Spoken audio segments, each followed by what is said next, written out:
गेंद अगर और अच्छे से बैट पे आती है। माइक ऑफ कर लो। क्रिकेट देखते ही देखते क्लास, कोई बात नहीं, इस पे ज़्यादा फोकस करो, काम देगा।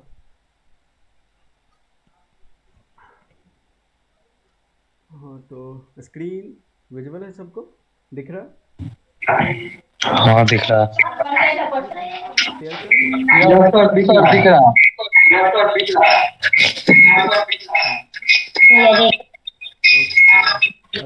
दो कुछ टाइम के लिए। मत जाना प्लीज मत। माइक ऑफ कर लो, जिसका भी ऑन है। सौरभ कुमार, माइक ऑफ कर लो, ओके? जब बोलना होगा तो ऑन कर लेना। यस सर मैं काम करूंगा। ओके,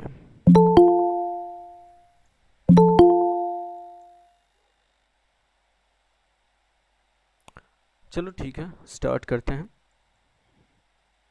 इसे कट कर देते हैं।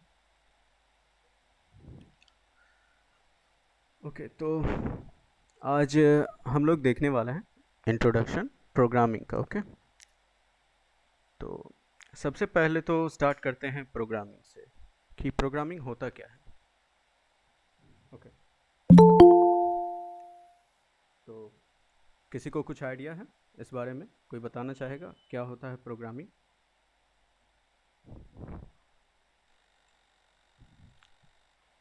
लगभग सभी लोगों को पता ही होगा।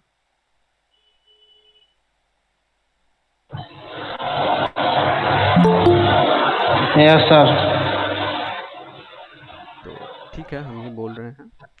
प्रोग्रामिंग बेसिकली जैसे कि हम क्या करते हैं ना, कि अगर कंप्यूटर से कोई काम करवाना हो, ओके? क्योंकि कंप्यूटर के पास लिमिटेड टास्क है, जो सॉफ्टवेयर तुम्हारे पास है तुम उसको यूज करोगे। लेकिन इफ़ इन केस हम लोगों को कोई स्पेसिफिक टास्क करवाना हो, मतलब कोई कंप्यूटर से काम करवाना हो बेसिकली, उसके लिए हम लोग कोड करते हैं, ठीक है? तो प्रोग्रामिंग वही कॉन्सेप्ट है जिसके द्वारा हम कुछ कोड वगैरह लिख के, सोर्स कोड लिखते हैं, और भी बहुत तरह से कोड होते हैं, उसे लिख के कंप्यूटर से कोई काम करवाते हैं, ओके? कोई भी टास्क करवाते हैं कोडिंग के जरिए। तो वही हुआ कोडिंग प्रोग्रामिंग, सिंपल भाषा में कहें तो, ओके? और बहुत तरह से टास्क करवाए जा सकते हैं उससे, कंप्यूटर से। हम लोग जो सॉफ्टवेयर बनाते हैं ऑब्वियसली वो भी प्रोग्रामिंग के द्वारा ही बनवाया जाता है। तो सब प्रोग्रामिंग का ही देन है, और ये ज़रूरी है आज के ज़माने में, क्योंकि चूँकि टेक्नोलॉजी का ज़माना है और समय के साथ साथ टेक्नोलॉजी इंक्रीज होते जा रहा है, पब्लिक का डिमांड भी इंक्रीज हो रहा है, नीड इंक्रीज हो रहा है। तो प्रोग्रामिंग सीखना ज़रूरी हो गया है आज के समय में, ओके?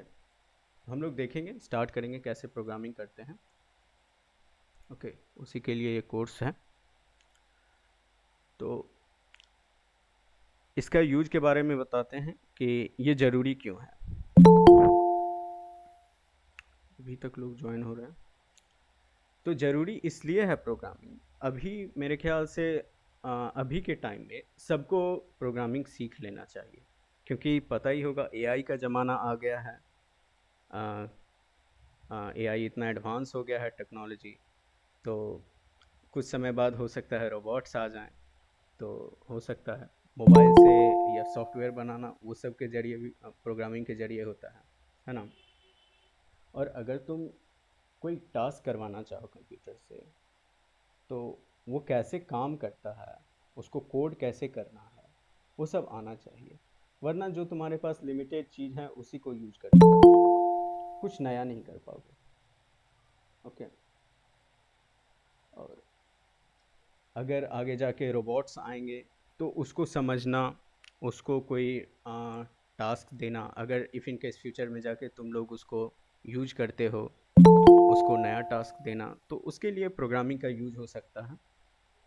बहुत सारे फील्ड हैं, हम लोग तो अभी फ़िलहाल जॉब के लिए ही ट्राई कर रहे हैं, उसी के लिए सीख भी रहे हैं। लेकिन उतना ही नहीं रखना है कि हम लोग सिर्फ जॉब के लिए पढ़ेंगे, आगे भी पढ़ेंगे, उसका बहुत सारा यूज है आगे जाके, ठीक है? हाँ, हेलो, कुछ पूछना है? ठीक है, एक सेकेंड। तो अब आगे करते हैं कि आखिर प्रोग्रामिंग करेंगे कैसे। ठीक है, पता चल गया प्रोग्रामिंग कोड लिखेंगे और कंप्यूटर के द्वारा टास्क करवाएंगे हम, जो भी हमको करवाना होगा। तो उसे लिखेंगे कैसे, कंप्यूटर समझेगा कैसे।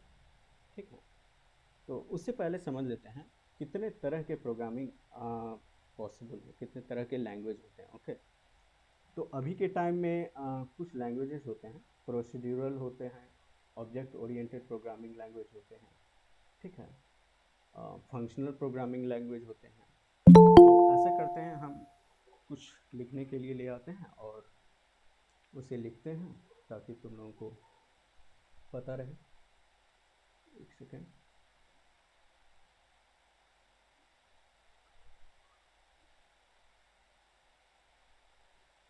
ठीक है,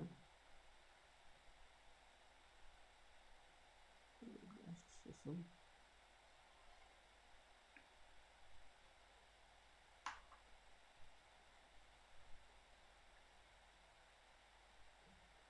थोड़ा सा स्लो चल रहा है सिस्टम।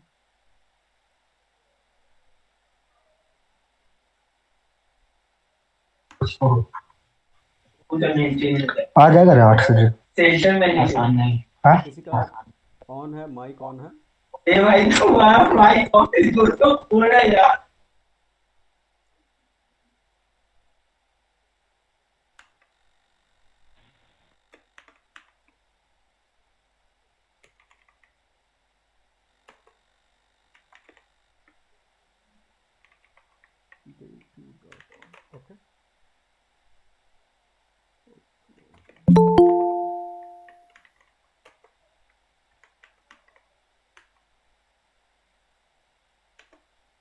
ओके, दिख रहा है सबको? साइज छोटा है, अब दिख रहा है? हाँ दिख रहा है। ओके, तो टाइप्स ऑफ प्रोग्रामिंग। ओके, तो देखो, बहुत सारे टाइप हो सकते हैं प्रोग्रामिंग के। फंक्शनल प्रोग्रामिंग है, ऑब्जेक्ट ओरिएंटेड प्रोग्रामिंग है, स्क्रिप्टिंग भी है, बहुत सारे लैंग्वेजेस हैं। ठीक है, अभी मौजूद। तो उस सबको एक एक करके देखेंगे। सी प्लस प्लस जो है, जो हम लोग स्टार्ट करने वाले हैं आज के लेक्चर में, वो ऑब्जेक्ट ओरिएंटेड भी है, प्रोसीड्यूरल भी है। एक कितने टाइप होते हैं हम उसको पहले लिख लेते हैं। ओके, तो ये तुम्हारा हो गया एक प्रोसीड्यूरल। ओके, एक हो गया तुम्हारा ऑब्जेक्ट ओरिएंटेड, एक तुम्हारा हो गया स्क्रिप्टिंग लैंग्वेजेज। ठीक है, फिर एक हो जाएगा फंक्शनल प्रोग्रामिंग लैंग्वेज। ठीक है, ये सब किसके टाइप्स हैं? Programming languages. ओके, कोई दिक्कत यहाँ तक? तो प्रोसीड्यूरल का कुछ एग्जांपल अगर देखो तो इसमें आ जाएंगे तुम्हारे सी प्लस प्लस। ओके, और भी बहुत सारे हैं। और ऑब्जेक्ट ओरिएंटेड प्रोग्रामिंग में आ जाएगा तुम्हारा, इसमें भी सी प्लस प्लस आ जाएगा, एक जावा भी है, पाइथन भी ऑब्जेक्ट ओरिएंटेड है, बहुत सारे लैंग्वेजेस हैं। फिर कुछ लैंग्वेजेस हैं जिसको स्क्रिप्टिंग लैंग्वेजेस बोलते हैं। ठीक है, उसका एग्जांपल देखो, स्क्रिप्टिंग लैंग्वेजेस में हो जाएगा तुमको बैश। ये सब क्या होता है डिस्कस करेंगे हम लोग। और भी तुम्हारे पास कुछ लैंग्वेजेस हो जाएंगे जैसे कि पर्ल, काफ़ी फेमस है ये दोनों। विंडोज़ जो पुराने ज़माने में जैसे एम एस डॉस होता था ना, तो उस टाइम भी जैसे स्क्रिप्टिंग हुआ करता था, एम एस डॉस के टाइम में भी प्रोग्रामिंग होता था और सॉफ्टवेयर बनता था। ठीक है, तो उस टाइम से लेके अभी भी चल रहा है बैच, ये विंडोज़ के लिए है। तुम चाहो तो विंडोज़ कमांड प्रॉम्प्ट के लिए इससे सॉफ्टवेयर बना सकते हो। फंक्शनल प्रोग्रामिंग में ज़्यादा का तो हमको नाम नहीं याद है, हम तुमको कुछ फेमस बताते हैं जैसे कि F# है, ये काफ़ी फेमस है फंक्शनल प्रोग्रामिंग, और इंटरचेंजेबली यूज कर सकते हैं एक दूसरे को। क्योंकि C++ ये भी है, प्रोसीड्यूरल भी है। पाइथन भी तुम्हारा प्रोसीड्यूरल में आ जाएगा, ऐसा नहीं है, ये भी तुम्हारा प्रोसीड्यूरल में आ सकता है। पाइथन इवन स्क्रिप्टिंग में भी आ जाता है कभी कभी, इसको स्क्रिप्टिंग लैंग्वेजेस भी कह सकते हैं, ठीक है। तो ये सारे तुम्हारे पास प्रोग्रामिंग लैंग्वेजेस हैं। इसको क्यों कर देते हैं, ठीक है। अब प्रोसीड्यूरल प्रोग्रामिंग लैंग्वेजेस होता क्या है, चलो देखते हैं इसको। तो प्रोसीड्यूरल प्रोग्रामिंग लैंग्वेज होता है कि इसमें क्या होता है कि हम लोगों को बहुत सारा स्टेटमेंट दिया जाता है और हम लोग उसको लाइन बाय लाइन एग्जीक्यूट करते हैं। मतलब लाइन बाय लाइन नहीं, वो जब भी होगा उसमें स्टेटमेंट बाय स्टेटमेंट काम करेंगे, ठीक है। तो यहाँ पे मान लो कोई वेरिएबल दिया हुआ है, फिर नेक्स्ट लाइन होगा कि उस वेरिएबल का यूज करेंगे किसी चीज़ में, चाहे फंक्शन में करें या किसी चीज़ में, ठीक है। फिर नेक्स्ट लाइन में कुछ और होगा, कुछ कंडीशंस होगा, उसको हम लोग एक एक करके एग्जीक्यूट करेंगे। ये प्रोसीड्यूरल का टाइप्स हो गया। और सी में भी है, C++ में भी है, पाइथन में भी है। ऑब्जेक्ट ओरिएंटेड प्रोग्रामिंग, ये अभी के टाइम में काफ़ी फेमस है। इवन अगर आगे जाके कोई कंपनी का इंटरव्यू दो तो ऐसा कोई भी कंपनी का इंटरव्यू नहीं होगा जो ये ना पूछे तुमसे कि अगर वो कोडिंग बेस्ड इंटरव्यू है तो ऑब्जेक्ट ओरिएंटेड प्रोग्रामिंग लैंग्वेज अभी काफ़ी ट्रेंड में है। ये इसलिए ज़रूरी है कि जैसे मान लो पहले के टाइम में क्या होता था कि हमारे पास जो इनबिल्ट डेटा टाइप होते थे, डेटा टाइप क्या होते हैं उसको डिस्कस करेंगे बाद में, अभी ध्यान दो कि जैसे हमारे पास कुछ नंबर्स है, ओके, नाम है, उसका यूज करते हैं हम लोग कोड में, नंबर्स को इंटीजर में जैसे स्टोर किए, तुम लोग सुने ही होगे, ठीक है। तो वो सब तो हम लोग यूज कर लेते थे, लेकिन अगर कोई गेम बनाता था तो गेम बनाने में हम लोगों को क्या होता था कि गन्स होते हैं, एनिमी होता है, ठीक है, हम लोगों का हेल्थ होता है, तो वो सबको कैसे स्टोर किया जाए। जैसे अगर मान लो कोई एनिमी है तो वो भी शूट कर रहा है, कोई प्लेयर है तो प्लेयर भी शूट कर रहा है, तो ये सब फंक्शनैलिटी कुछ हो गया। तो ये सब भी एक तरह से डेटा टाइप की तरह ट्रीट किया जाता था, लेकिन इस सब को स्टोर करने के लिए हम लोगों के पास कुछ नहीं था पहले के टाइम में। लेकिन जब से ऑब्जेक्ट ओरिएंटेड प्रोग्रामिंग आया है, ये क्या कहता है कि हम लोगों का जो है ना, एक खुद का डेटा टाइप बनाएंगे और उस डेटा टाइप के मदद से हम उस पर ऑब्जेक्ट बनाते रहेंगे, ठीक है। जैसे मान लो एक प्लेयर डेटा टाइप बना लिए और फिर उसके बाद हेल्प से हम प्लेयर 1, प्लेयर 2, प्लेयर 3 डिफाइन करते रहेंगे। तो ऑब्जेक्ट ओरिएंटेड प्रोग्रामिंग तुमको क्लासेस और ऑब्जेक्ट का कॉन्सेप्ट लाता है, जिसके मदद से काफ़ी फ़ायदा होता है। ये सब होता क्या है आगे देखना, ठीक है। स्क्रिप्टिंग लैंग्वेज में क्या सब आ जाता है, बैश जो हम लोग टर्मिनल में यूज करते हैं, बैच जो है अगर तुम लोग कमांड प्रॉम्प्ट खोलते हो तो हम तुमको दिखाते हैं, एक सेकेंड, कमांड प्रॉम्प्ट। तो इसमें हम लोग कोई डायरेक्टरी में हमको जाना होता है, फोल्डर में, तो CD लिखते हो और डेस्कटॉप लिखते हो, डेस्कटॉप में आ जाते हैं। ये सब होता कैसे है, ये सब शॉर्टकट बताएंगे। तो ये जो CD लिखे हैं, ठीक है, ये भी एक तरह से सॉफ्टवेयर ही है। ये जो CD है ना, ये कमांड, ये एक सॉफ्टवेयर है, ये एक फंक्शन है, ठीक है। इसको यूज करते हैं और इस सब को समझता कैसे है, तो ये जो बैच है ना, ये बैच बैठा हुआ है कमांड प्रॉम्प्ट को, यहाँ पे जितने भी कोड लिखते हैं उसको वो समझता है, उसको ट्रांसलेट करता है ताकि कंप्यूटर समझ पाए, ओके। तो ये सारा कुछ हम लोग बैच के हेल्प से करते हैं। वही अगर तुम्हारे पास उबंटू है तो वो बैश का यूज करता है, उबंटू में बैश होता है बेसिकली, और भी बहुत सारा आ गया है। तो स्क्रिप्टिंग लैंग्वेज उसी का यूज करता है, और ये जितना भी काम करता है वो इंटरप्रेटर पे काम करता है। इंटरप्रेटर कंपाइलर क्या होता है वो भी डिस्कस करेंगे, ठीक है। और एप्सार्ट ये माइक्रोसॉफ्ट बनाया है, ये फंक्शनल प्रोग्रामिंग लैंग्वेज है। इसमें जो भी होता है हम लोग फंक्शन के मदद से ही लिखते हैं।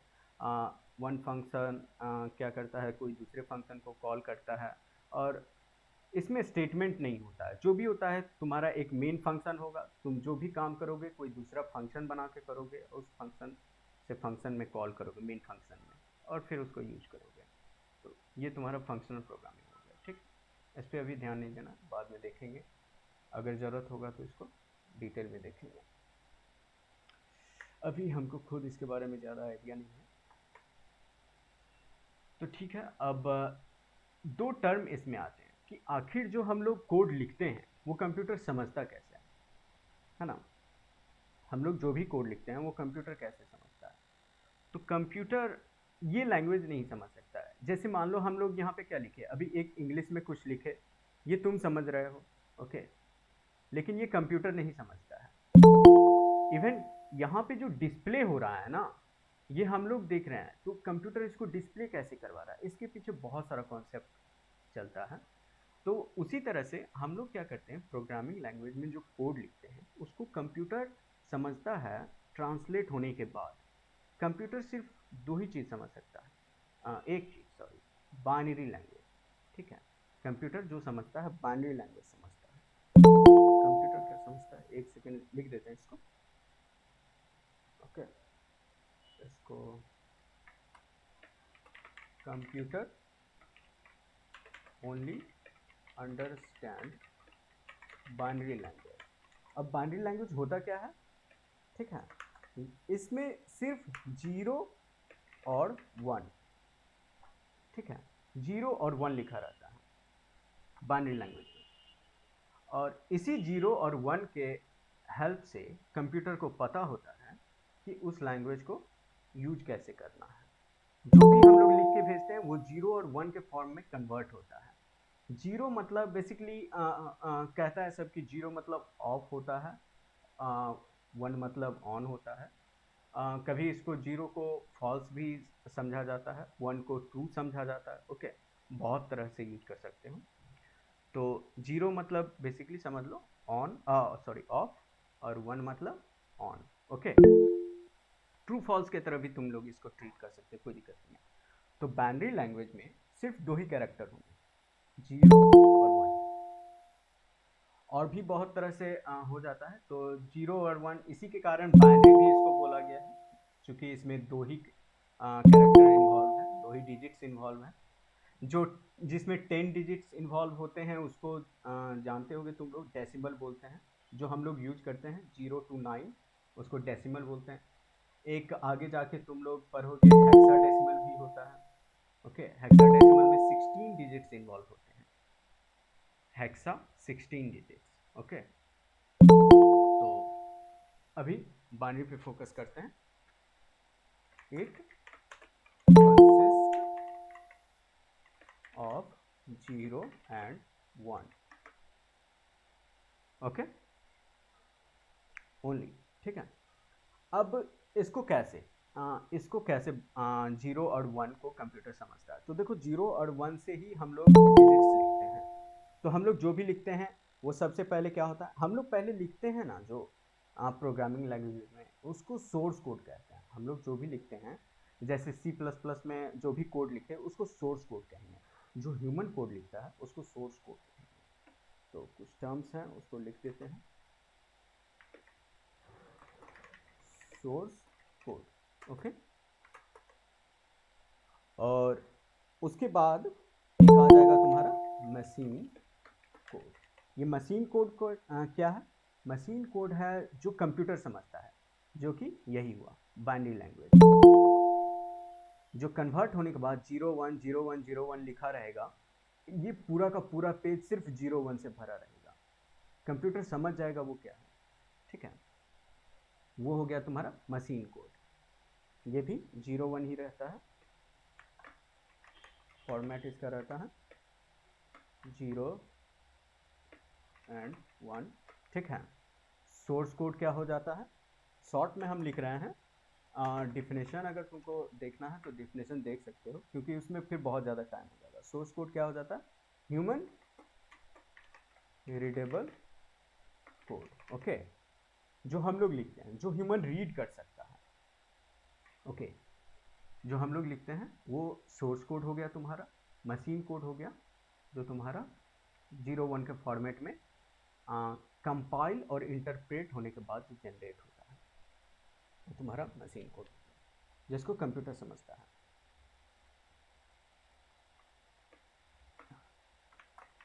Read by computer, okay. कोई दिक्कत यहाँ तक?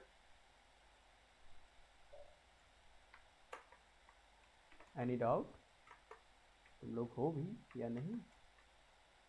चलो कोई बात नहीं, ये मिट गया कंप्यूटर। ओके,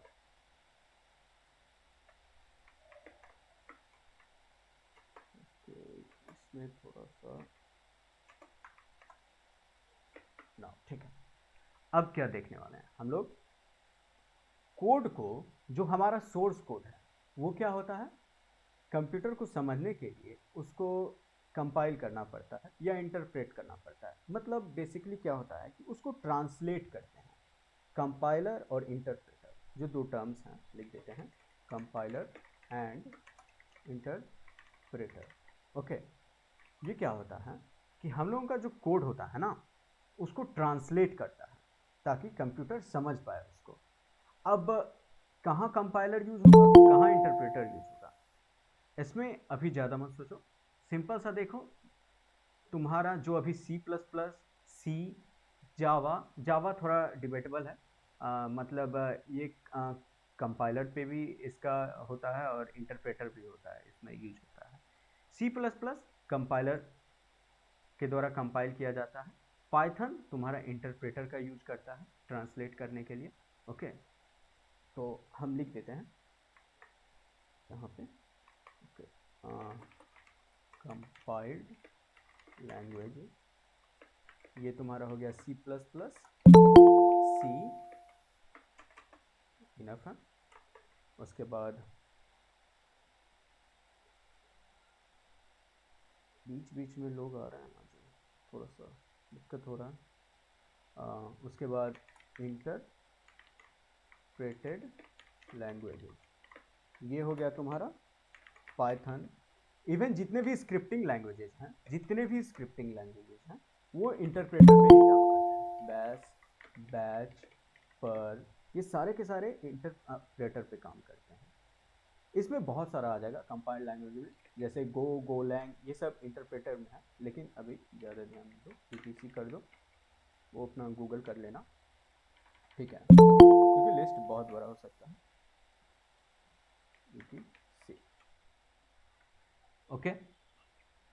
तो अब ये करता क्या है कि कंपाइलर और इंटरप्रेटर, जो हम लोग सोर्स कोड लिखते हैं, ह्यूमन रीडेबल कोड को मशीन कोड में कन्वर्ट करता है, ओके, ताकि कंप्यूटर इसको रीड कर पाए। तो कंपाइलर और इंटरप्रेटर,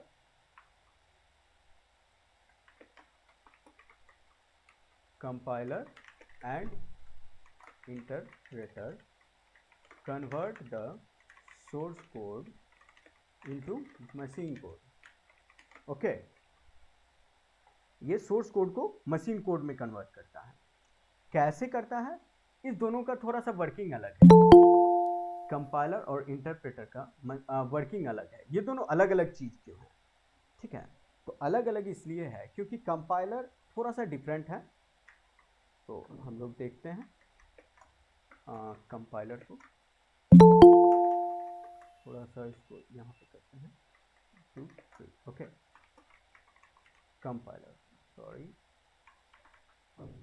कंपाइलर क्या करता है, ये पूरा का पूरा कोड, जितना भी हम लोग कोड लिखेंगे ना, ये होल कोड को एक ही बार ट्रांसलेट करता है। देखो अभी ये क्या हो रहा है कि जितना भी हम बता रहे हैं, ये थोड़ा सा लगेगा कॉम्प्लिकेटेड है, पर ये तुम देखोगे जब हम लोग रियल कोड लिखेंगे ना, उस टाइम इसको एक बार जाके तुम देख लेना, ठीक है, रिवाइज कर लेना, उसके बाद समझ में आएगा। अभी थोड़ा सा ये फंडामेंटल है, इसको बताना थोड़ा सा ज़रूरी है। तो अभी अगर नहीं समझ में आ रहा है तो बीच में एक बार और इसको रिकैप कर लेंगे। तो अभी टेंशन मत लो अगर समझ में नहीं आ रहा है तो।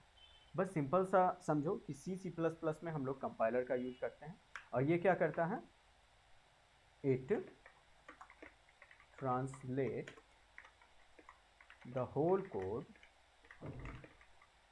at once, okay, and if there is any error in the file, okay, अगर कोई एरर होगा फाइल में तो वो क्या करता है, उस एरर को कैच करता है, काउट करता है, और वो तब तक हमारा मशीन कोड में कन्वर्ट नहीं करेगा पूरा, जब तक कि कोई एरर, सारा एरर रिजॉल्व नहीं हो जाता है। अगर कोई एरर है तो वो अपना ट्रांसलेशन कंप्लीट नहीं करेगा, वो उसका एग्जीक्यूटेबल फाइल नहीं बनाएगा। एग्जीक्यूटेबल फाइल मतलब वो फाइल जो कंप्यूटर में रन करवाते हैं हम लोग, एप्लीकेशन जिसको बोलते हैं, ओके, जो मशीन कोड कन्वर्ट होने के बाद बनता है।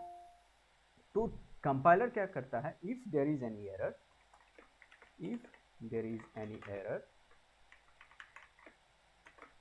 it will be caught by the compiler, okay. और उसके बाद ही ये जाके पूरा कोड को कन्वर्ट करेगा। इंटरप्रेटर क्या करता है, इंटरप्रेटर का हम लोग देखते हैं।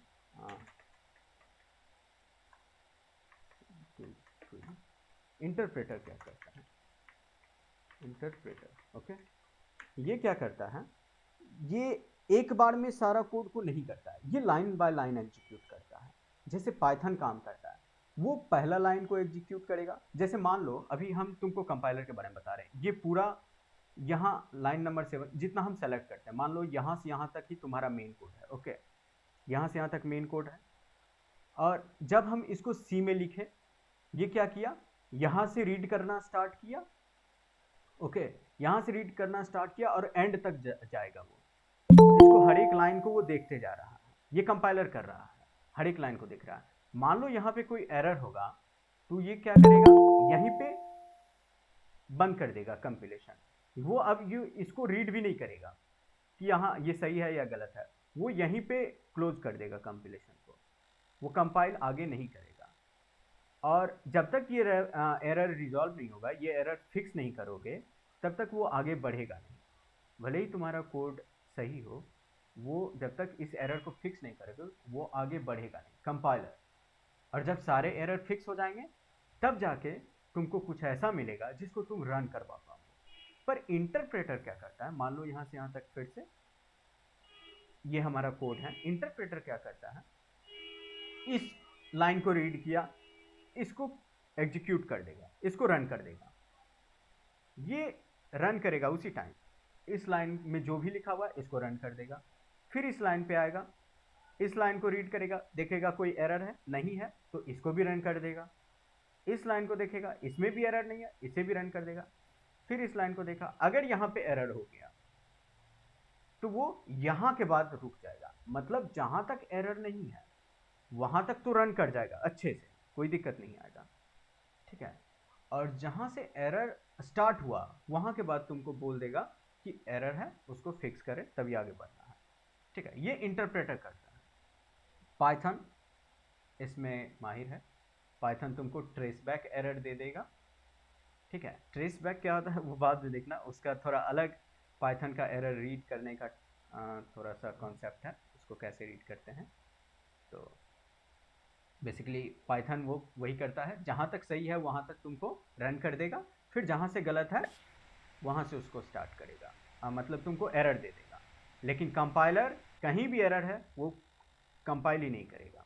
तो इंटरप्रेटर क्या करता है, ये भी वही करेगा, it translates your file line by line, it translates the code line by line. दोनों ट्रांसलेट ही करता है, किसको किस में ट्रांसलेट करता है, सोर्स कोड को मशीन कोड में ट्रांसलेट करता है। ये बात हमेशा याद रखना, सोर्स कोड को मशीन कोड में ट्रांसलेट करता है।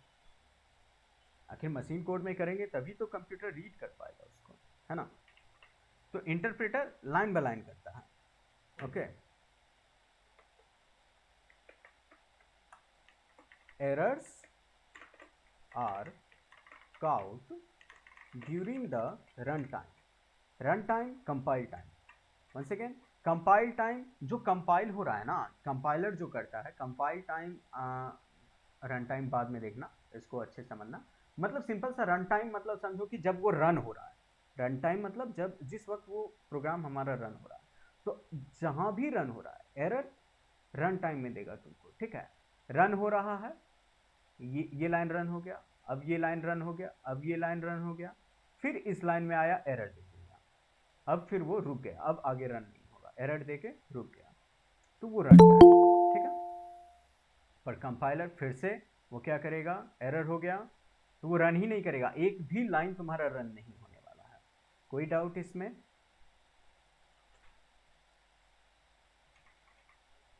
बोलो अगर कुछ पूछना है तो। No sir. ओके, मेरे ख्याल से किसी को कोई डाउट नहीं है। ठीक है, आगे बढ़ते हैं। ठीक है, तो अब हम क्या करते हैं, थोड़ा सा देख लेते हैं। कुछ क्वेश्चंस हम लिखे थे जिसको हम लोग देखने वाले थे। तो अब इसको स्टार्ट कैसे करेंगे। नेक्स्ट क्वेश्चन हम लोग लिखे थे कि हाउ कैन वी स्टार्ट, तो कैसे स्टार्ट करेंगे। ओके, कि अब आ जाते हैं, क्योंकि यही नहीं देखना है, ये सारा जो कॉन्सेप्ट है धीरे धीरे आके तुमको पता चलने वाला है। तो इसी में उलझ के रह जाएंगे तो कोडिंग हम लोग स्टार्ट ही नहीं कर पाएंगे, फिर क्लास बोरिंग हो जाएगा। क्योंकि कोडिंग स्टार्ट करेंगे तभी फन होगा, मज़ा आएगा। तो देखते हैं, कोड लिखेंगे, उसके बाद सब कुछ बीच में हम तुमको दिखाएंगे भी कि ये देखो कंपाइलर ऐसे करता है, लाइन बाय लाइन तुमको एग्जीक्यूट करके दिखाएंगे, डिबग जिसको बोलते हैं। कंपाइलर भी लाइन बाय लाइन करता है, और वो सब कैसे करता है वो तुमको दिखाएंगे। एक्शन चेक करोगे कैसे होता है। तो अब देखेंगे how can we start. Okay, तो स्टार्ट करने से पहले सबसे ज़रूरी चीज़, तुम्हारे पास या तो कंपाइलर या तो इंटरप्रेटर होना चाहिए। बेसिक रिक्वायरमेंट यही है। और कोई भी चीज़, एक एडिटर, अगर तुम्हारे पास कोई एडिटर नहीं है, तुम नोटपैड में लिख लो। ठीक है, अगर एडिटर नहीं है तुम नोटपैड में भी लिख सकते हो अगर तुम्हारा मन है तो। हालांकि नोटपैड उतना इंटरेक्टिव है नहीं, लिखने लायक तो नहीं है बिल्कुल भी। तो पर इफ इन केस तुम्हारा नहीं अभी इंटरनेट है, तो ये मत सोचना कि मेरे पास VS कोड नहीं है, हम डाउनलोड नहीं किए, हम लिख नहीं सकते हैं। नहीं, कोई ज़रूरत नहीं है, तुम नोटपैड में लिख सकते हो। ओके, पर बेटर ऑप्शन नहीं है। ठीक है, तो सबसे पहले ज़रूरी चीज़ है, कल भी इसको बताए थे, एक कंपाइलर एक इंटरप्रेटर। ठीक है, इस दोनों में से कोई भी। C++ के लिए तुम्हारे पास कंपाइलर होना चाहिए, नाम बताए ही थे सबसे पहले। तो दो ही चीज़ नीडेड है। ओके, कंपाइलर प्लस कोई एक एडिटर, एनी एडिटर। हम लोग VS कोड यूज करेंगे ज़्यादातर केस में, लेकिन अगर कोई और एडिटर भी है तो चलेगा। ठीक है, तो ये दोनों होना चाहिए। तो बिना टाइम वेस्ट किए हुए चलो अब स्टार्ट करते हैं कि उसको डाउनलोड कैसे करना है और इंस्टॉल कैसे करना है। और अगर अभी तक कोई डाउट है तो तुम पूछो। सर ये कंपाइलर जो है सर कोई एप्लीकेशन है क्या? हाँ, अच्छा, ये एप्लीकेशन ही है। ठीक है, जो भी हम लोग कंप्यूटर में करते हैं, सिंपल सा भाषा में कहें तो जो भी हम लोग कंप्यूटर में यूज कर रहे हैं ना, वो सब कुछ एक एप्लीकेशन है। एप्लीकेशन कहें तो वो एक सॉफ्टवेयर है, एप्लीकेशन एक सॉफ्टवेयर ही होता है। ओके, तो हम लोग जो भी कंप्यूटर में तुम पढ़े भी होगे ये डेफिनेशन कि hardware is anything we can touch और फील। ओके, कंप्यूटर की भाषा में हार्डवेयर क्या होता है कि जिसको तुम टच कर सकते हो, जैसे कि कीबोर्ड को तुम टच कर रहे हो वो तुम्हारा हार्डवेयर हो गया, माउस को टच कर रहे हो ये तुम्हारा हार्डवेयर हो गया, स्पीकर तुम्हारा वो हार्डवेयर हो गया। ओके, तुम्हारा लैपटॉप खुद एक हार्डवेयर हो गया। ठीक है, और उसी तरह से जो चीज़ तुम टच नहीं कर रहे हो, जो भी एप्लीकेशन खोलते हो तुम उसको देख रहे हो, तुम समझ रहे हो, तुम्हारे पास अंडरस्टैंडिंग है, तुम समझ रहे हो कि वो चल रहा है, वो काम कर रहा है, तुम देख रहे हो कि वो एग्जिस्ट कर रहा है, लेकिन तुम उसको टच नहीं कर सकते। ओके, वो तुम्हारा सॉफ्टवेयर हो गया। बेसिक डेफिनेशन यही है सॉफ्टवेयर और हार्डवेयर का। और उसी सॉफ्टवेयर को हम लोग एप्लीकेशन भी बोलते हैं। वैसा सॉफ्टवेयर जो रन हो जाता है, जो यूजेबल होता है, ऐप है। ऐप सॉफ्टवेयर इंटरचेंजेबली यूज कर सकते हो उसको। ओके सर, समझ गए सर। कंपाइलर जो होता है ये भी एक सॉफ्टवेयर ही है, और इस सॉफ्टवेयर का काम क्या है, ये क्या करता है, ट्रांसलेट करता है सोर्स कोड को मशीन कोड में। मतलब जो हम लोग कोड लिखेंगे उसको ट्रांसलेट कर देगा मशीन कोड में 010101 के फॉर्मेट में, जो कि कंप्यूटर समझ पाए। ठीक है, इंटरप्रेटर भी एक सॉफ्टवेयर ही है, ये एक सॉफ्टवेयर ही है, दोनों एक सॉफ्टवेयर है। ओके, तो ये भी वही करता है, ट्रांसलेट करता है मशीन कोड में। ओके, जो कंप्यूटर साइंस। सर जैसे कि कोडिंग जो लिखेंगे सर, तो वो इंग्लिश में जैसे सर जो बातचीत करते हैं कम्युनिकेशन, तो उसी टाइप का सर कोडिंग भी होता होगा सर? देखो, कोडिंग वैसा नहीं होता है, होता है उसमें इंग्लिश वर्ड यूज होता है, इसलिए तो यहाँ पे लिखा गया है ह्यूमन रीडेबल कोड होना चाहिए। मीन्स कि हम लोग इंग्लिश वर्ड का ही यूज करते हैं उसमें। जैसे कि कोई भी चीज़ प्रिंट करने के लिए पाइथन में देखोगे लिखा रहेगा प्रिंट। ओके, प्रिंट हेलो, तो वो हेलो प्रिंट करेगा। तो तुम समझ रहे हो, तुम उस कमांड को देखोगे तो तुम समझ जाओगे कि वो कमांड क्या कर रहा है। तो बेसिकली कोडिंग को इजी बनाया गया है।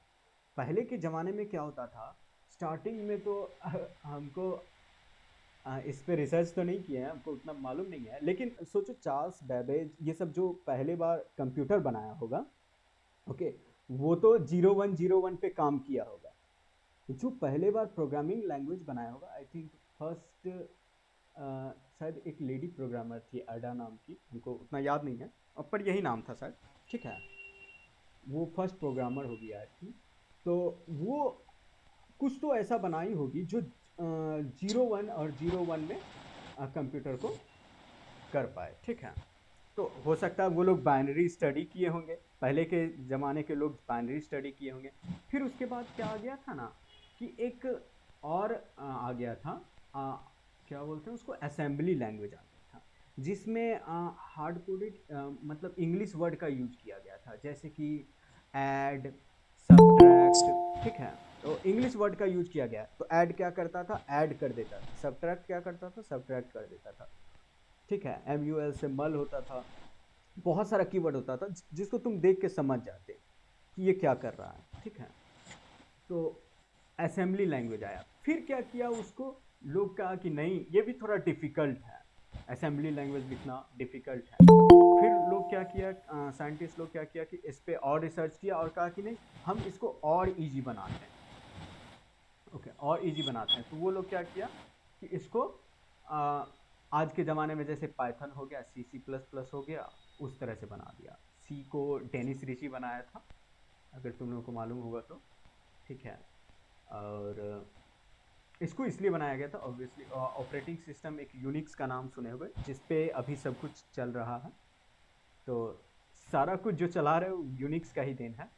इसके बारे में पढ़ेंगे हम लोग कैसे बना, एक बार किसी दिन बैठ के थोड़ा बोरिंग हिस्ट्री भी देखेंगे। ठीक है, अच्छा कहानी है। तो वही हुआ कि सी को उसी डेनिस रिची बनाया था। ठीक है, और फिर उसको क्या किया कि कोशिश किया कि थोड़ा सा हम लोग जो लिखते हैं आम भाषा में, कि अगर तुमको बोलेगा कि आउटपुट करो, ठीक है, तो अभी के टाइम में C++ क्या यूज करता है, आउट, सी आउट। ओके, सी के टाइम में होता था प्रिंट एफ, पाइथन में होता है प्रिंट। तो ये सारा वर्ड जो है वो इंग्लिश ही है ना, और तुम समझ रहे हो कि वो वर्ड क्या कर रहा है, इंग्लिश वर्ड है। इसीलिए ये ह्यूमन रीडेबल फॉर्मेट में है, लेकिन हम लोग जैसे यहाँ पे तुमको लिख दिए, ये नहीं लिखा रहेगा, इतना भी रीडेबल फॉर्मेट नहीं रहेगा, ग्रामर नहीं रहेगा उसमें। तुम देखोगे कि उसमें ग्रामर तो बिल्कुल भी नहीं रहने वाला। ठीक है, और दिखाएंगे अभी, जस्ट इंस्टॉल करके आज एक कोड करके ही जाना है, और टाइम रहते ही हम लोग उसको कर लेंगे। ठीक है, सर एक बात और पूछना है सर। सर जैसे कि VS कोड सर एक एडिटर हो गया, उसी तरह कंपाइलर का भी तो कोई ये होगा सर? देखो कंपाइलर का कोई एडिटर नहीं है, कंपाइलर में बहुत सारा है ना, बहुत सारा एक तरह से समझो तो फाइल्स है, एग्जीक्यूटेबल फाइल है, मतलब रन करवाने यस के सर। लिए सॉफ्टवेयर ही है समझो तो। ठीक है, तो कंपाइलर के साथ साथ बहुत सारा सॉफ्टवेयर आता है, बहुत सारा फाइल आता है, जो क्या करता है, ट्रांसलेट करता है। ठीक है, उसमें हम लोग लिखते नहीं हैं कुछ, कंपाइलर का यूज करते हैं। हम लोग लिखेंगे कहीं और, लिखेंगे एडिटर में, कंपाइलर में हम लोग लिखते नहीं हैं। कोड ब्लॉक अगर तुमको कल दिखाए होंगे, कल तुम लोग अगर डाउनलोड किए होंगे जाके, तो कोड ब्लॉक क्या है ना, वो एडिटर है, लेकिन वो क्या करता है कि अपने साथ कंपाइलर भी शिप करता है। ठीक है, वो कंपाइलर भी अपने साथ दे देता है, कंपाइलर नहीं देगा तो कोड ब्लॉक काम कैसे करेगा। ओके, तो वो उसके साथ ही सीखना है। तो देखते हैं हम लोग, देख लेना। लेकिन कंपाइलर में हम लोग लिखते नहीं हैं बेसिकली, उसमें तुमको लिखने का फंक्शन नहीं होगा। कंपाइलर बस एक फाइल है, तुमको समझ लो तो एक फोल्डर है जो कंप्यूटर में रखा हुआ है जिसका तुम यूज़ करोगे बाद में। ठीक है, वो फोल्डर दिखाएंगे, कल भी दिखाए थे एक बार और आज भी दिखा लेंगे। ठीक है, तो हम क्या करते हैं, सबसे पहले तो एक हम वर्चुअल मशीन बनाए हैं तो उसको विंडोज़ को ऑन कर लेते हैं। ठीक है, जिसमें हम इंस्टॉल करके दिखाएंगे तुम लोगों को। एक बार उसे देख लेना और सब लोग उसको इंस्टॉल कर लेना जाने के बाद। Okay, Windows. सर एक क्वेश्चन था सर, जैसे इंग्लिश का सर लेटर होता है ABCD, उसको सर बाइनरी में कैसे कन्वर्ट किया जाता है? तो देखो, जो हम लोगों का लेटर होता है ना ABCD, तो हम लोग क्या करते हैं ना, जैसे देखो ये क्या है, R है ना, जहाँ पे मेरा कर्सर देखो। ठीक है, तो R अभी है R पे, O पे, T पे, I पे। ठीक है, ये देख रहे हैं। तो अभी R को क्या होगा ना, ये सबसे पहले ASCII में कन्वर्ट होगा। एक चार्ट होगा, तुम इंटरनेट पे गूगल करना ASCII चार्ट। ओके, हम लिख देते हैं यहाँ पे नहीं लिखते हैं, हम लिख देंगे उसको। कुछ लिंक्स होगा तुमको जो स्टडी करने के लिए हम तुमको स्टडी करने के लिए दे देंगे, वो ASCII चार्ट होगा। ठीक है, उसमें क्या होता है ना कि हर एक कैरेक्टर का, ठीक है, एक वैल्यू होता है। ठीक है, तो न्यूमेरिकल वैल्यू होता है, I think 0 to 255 characters, 256 characters होंगे आई थिंक टोटल में, या शायद ज़्यादा होगा, हमको लगता है। ठीक है, तो उस सब का ना, जैसे R का कुछ वैल्यू होगा, A का आई थिंक 97 होता है। ठीक है, B का 98 होता है, ऐसे ही करके बढ़ते जाएगा। तो उस सब का वैल्यू होता है, तो वो क्या करेगा, पहले R को उसके ASCII में कन्वर्ट करेगा, फिर उस ASCII को बाइनरी में कन्वर्ट करेगा। ओके, तो सबसे पहले क्या करेगा कि उसको ASCII में कन्वर्ट करेगा, उसके बाद बाइनरी में कन्वर्ट करेगा। हम लोग बाइनरी में कन्वर्ट करना सीखेंगे, कैसे बाइनरी में कन्वर्ट करते हैं। ये तुमको यूज होगा जब तुम लोगों को आगे जाके कंपनी में स्यूडो कोड बनाने मिलेंगे, तो बाइनरी का बहुत ज़्यादा यूज होने वाला है। तो हम लोग उसको लिखेंगे, पहले कोड करेंगे बाइनरी। हम लोग बिट मैनिपुलेशन जब आएगा ना, तो उस टाइम उसको रीड करेंगे कि आखिर कन्वर्ट कैसे करते हैं। हालांकि मैथ्स में हमको लगता है कि तुम लोग पढ़ चुके होंगे बाइनरी में कन्वर्ट करना। ठीक है, अगर मैथ्स पढ़े तो उसमें बाइनरी में कन्वर्ट करना आता है, तो याद है, हम 12th तक में तो पढ़े हैं, ये भी पढ़े थे सर। तो हाँ, मतलब 12th से पहले हम कब पढ़े हैं, किस क्लास में याद नहीं है, लेकिन हमको याद है कि कॉलेज से भी पहले हम बाइनरी पढ़ चुके हैं। तो हाँ, बाइनरी पढ़े होंगे, हो सकता है। ठीक है, 6th क्लास में सर। हाँ, C++ में भी पढ़ाया ही जाता है। तो बाइनरी में कन्वर्ट करना भी देखेंगे। तो सबसे पहले क्या करता है ना, वो हर एक कैरेक्टर को, इवन स्पेस का भी कुछ ASCII वैल्यू होता है, हमको एग्जैक्ट याद नहीं ASCII वैल्यू क्या होता है इसका, लेकिन स्पेस का, प्लस का, तो सबका एक ASCII वैल्यू होता है। तो हम जितना भी कैरेक्टर हम लोग देंगे वो ASCII में कन्वर्ट करेगा पहले। ठीक है, और उसके बाद उस ASCII को कन्वर्ट करता है बाइनरी में, उसके बाद कंप्यूटर समझता है। ठीक है, कि हाँ ठीक है, COMPILER के बाद स्पेस भी है, अगर नहीं होता स्पेस का कोई, तो कंप्यूटर कैसे समझता कि हाँ हम स्पेस भी लिख रहे हैं, है ना। तो स्पेस का भी होता है।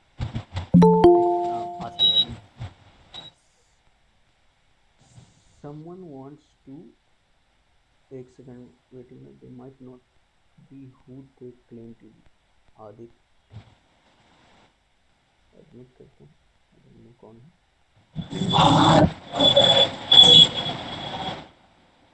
माइक ऑफ कर लो जिसका भी माइक ऑन है, जब क्वेश्चंस पूछना होगा तो ऑन करना। ओके, ठीक है, तो फिर आई थिंक इधर ऑन हो गया होगा, सॉरी।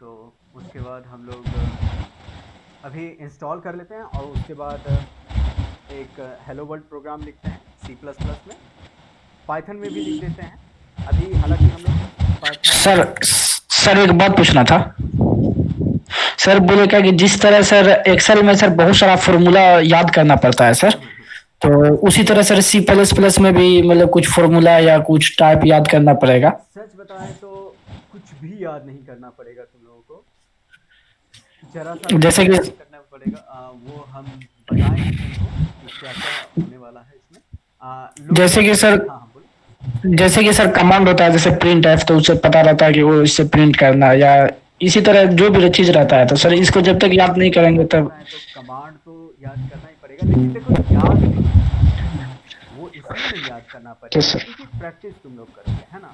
हम इतना तो जरूर दे देंगे कि तुम लोगों को प्रैक्टिस बहुत ज़्यादा करना पड़ता है, तो याद नहीं करना पड़ेगा, क्योंकि याद करोगे तो वो भूल जाओगे इसलिए।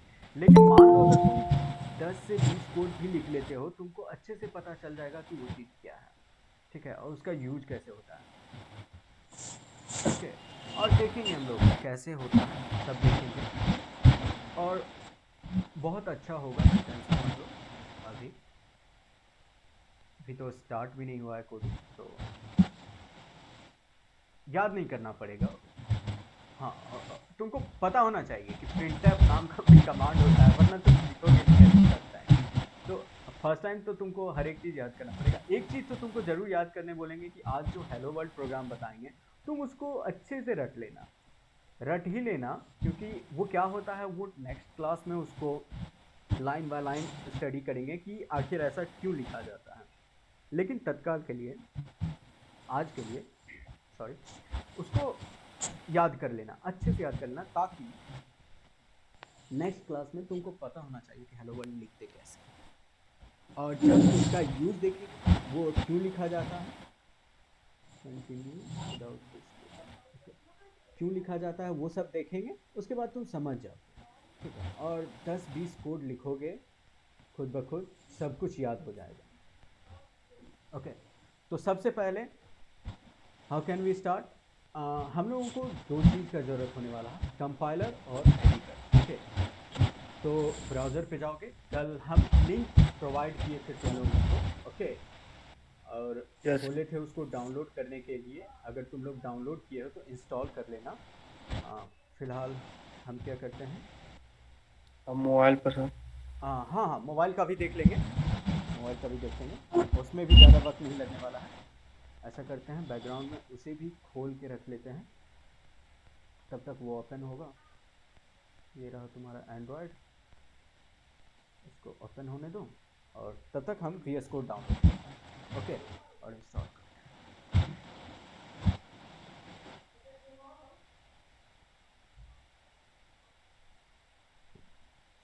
ओके, इसे ओपन होने दो बैकग्राउंड में, और VS कोड डाउनलोड, इसमें भी सब कुछ है, तो कोई भी कर लेना। यूजर इंस्टॉलर सिस्टम इंस्टॉलर तो पता नहीं है, हम लोगों के टाइम में तो इतना सारा ऑप्शन नहीं आता, आई थिंक X64 वाला ही करना। ये जो X86 होगा ना, अगर कहीं भी तुम देखो कि X86 और X64 लिखा हुआ है, ये मत सोचना कि X86 एडवांस होगा, बहुत अच्छा होगा, ठीक है, ये अपडेटेड वर्जन होगा, ऐसा कुछ नहीं है।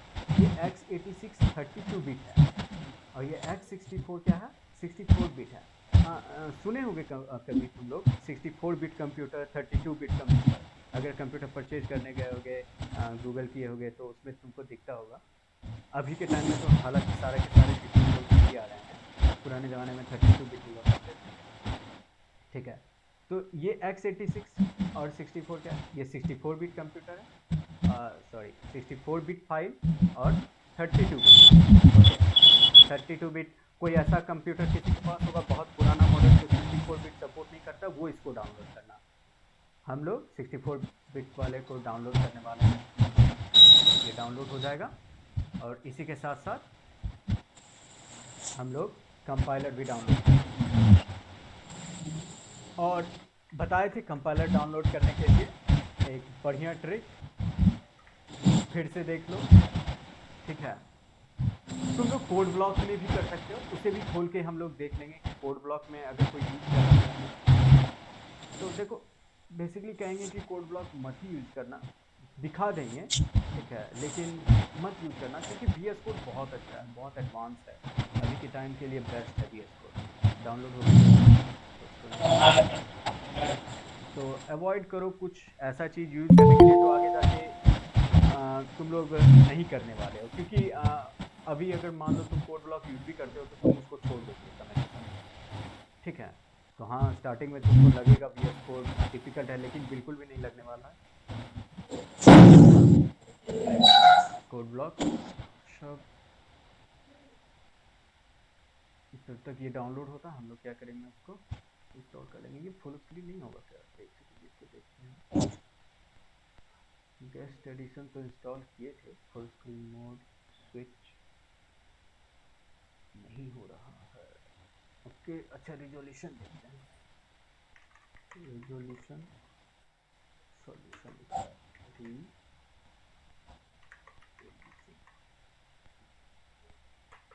रिजोल्यूशन, एक सेकंड।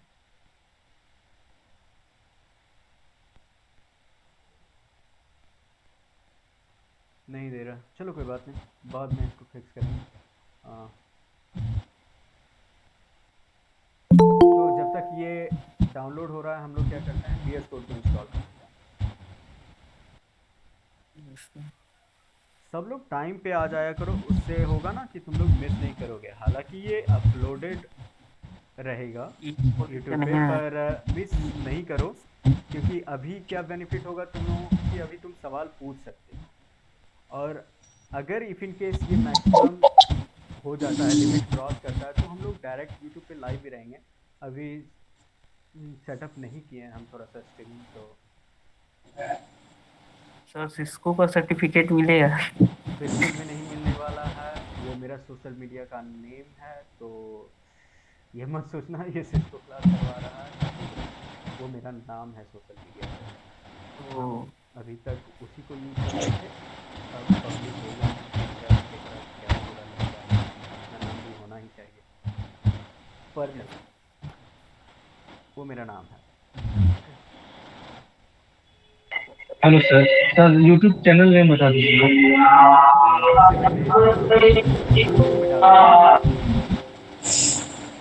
सर कहाँ पे? लिंक हम ग्रुप में प्रोवाइड कर देंगे, हाँ ग्रुप में भी दे ग्रुप देंगे, में और जो टेक फाइल आप प्रोवाइड करेंगे लेक्चर्स उसी पे अपलोड कर देंगे, ठीक है। आज वाला जस्ट सेशन ख़त्म होगा, 10 मिनट में अपलोड हो जाएगा, 10-15 मिनट में। कल वाला लिंक के लेकिन दोस्तों कुछ खास नहीं हुआ था। ये क्या हो रहा है, क्यों नहीं ये रन हो रहा है? Double click setup has detected that setup is currently running. Oh sorry, यहाँ पर करंटली रनिंग, ये इतना छोटा है ना कि पता नहीं चल पाता कि कितने सारे विंडोज़ खुले हुए हैं, स्लो भी है। हम लोग कौन सा लैंग्वेज सीखना चाहते हैं, मतलब कौन सा लैंग्वेज सीखने वाले हैं? सी या C++ या जावा, कौन सा लैंग्वेज सीखने वाले हैं? C++, ऑब्वियसली स्टार्टिंग में C++ दोनों सीखेंगे तो सब कुछ, जावा भी सीखेंगे, लेकिन फिलहाल हम लोग स्टार्ट करने वाले हैं C++ से, और C साथ, ठीक है। ये स्टार्ट ये से कीजिएगा सर, कॉलेज में वही पढ़ा। एकदम, तुम कॉलेज का टेंशन मत लो, हम जानते हैं कॉलेज में बहुत बच्चों को दिक्कत होने वाला है, तो कॉलेज का टेंशन मत लो, तुम्हारा कॉलेज बहुत अच्छे से निकल जाएगा। तो बड़ी फिर से क्लिक करते हैं, इस बार क्लिक करना,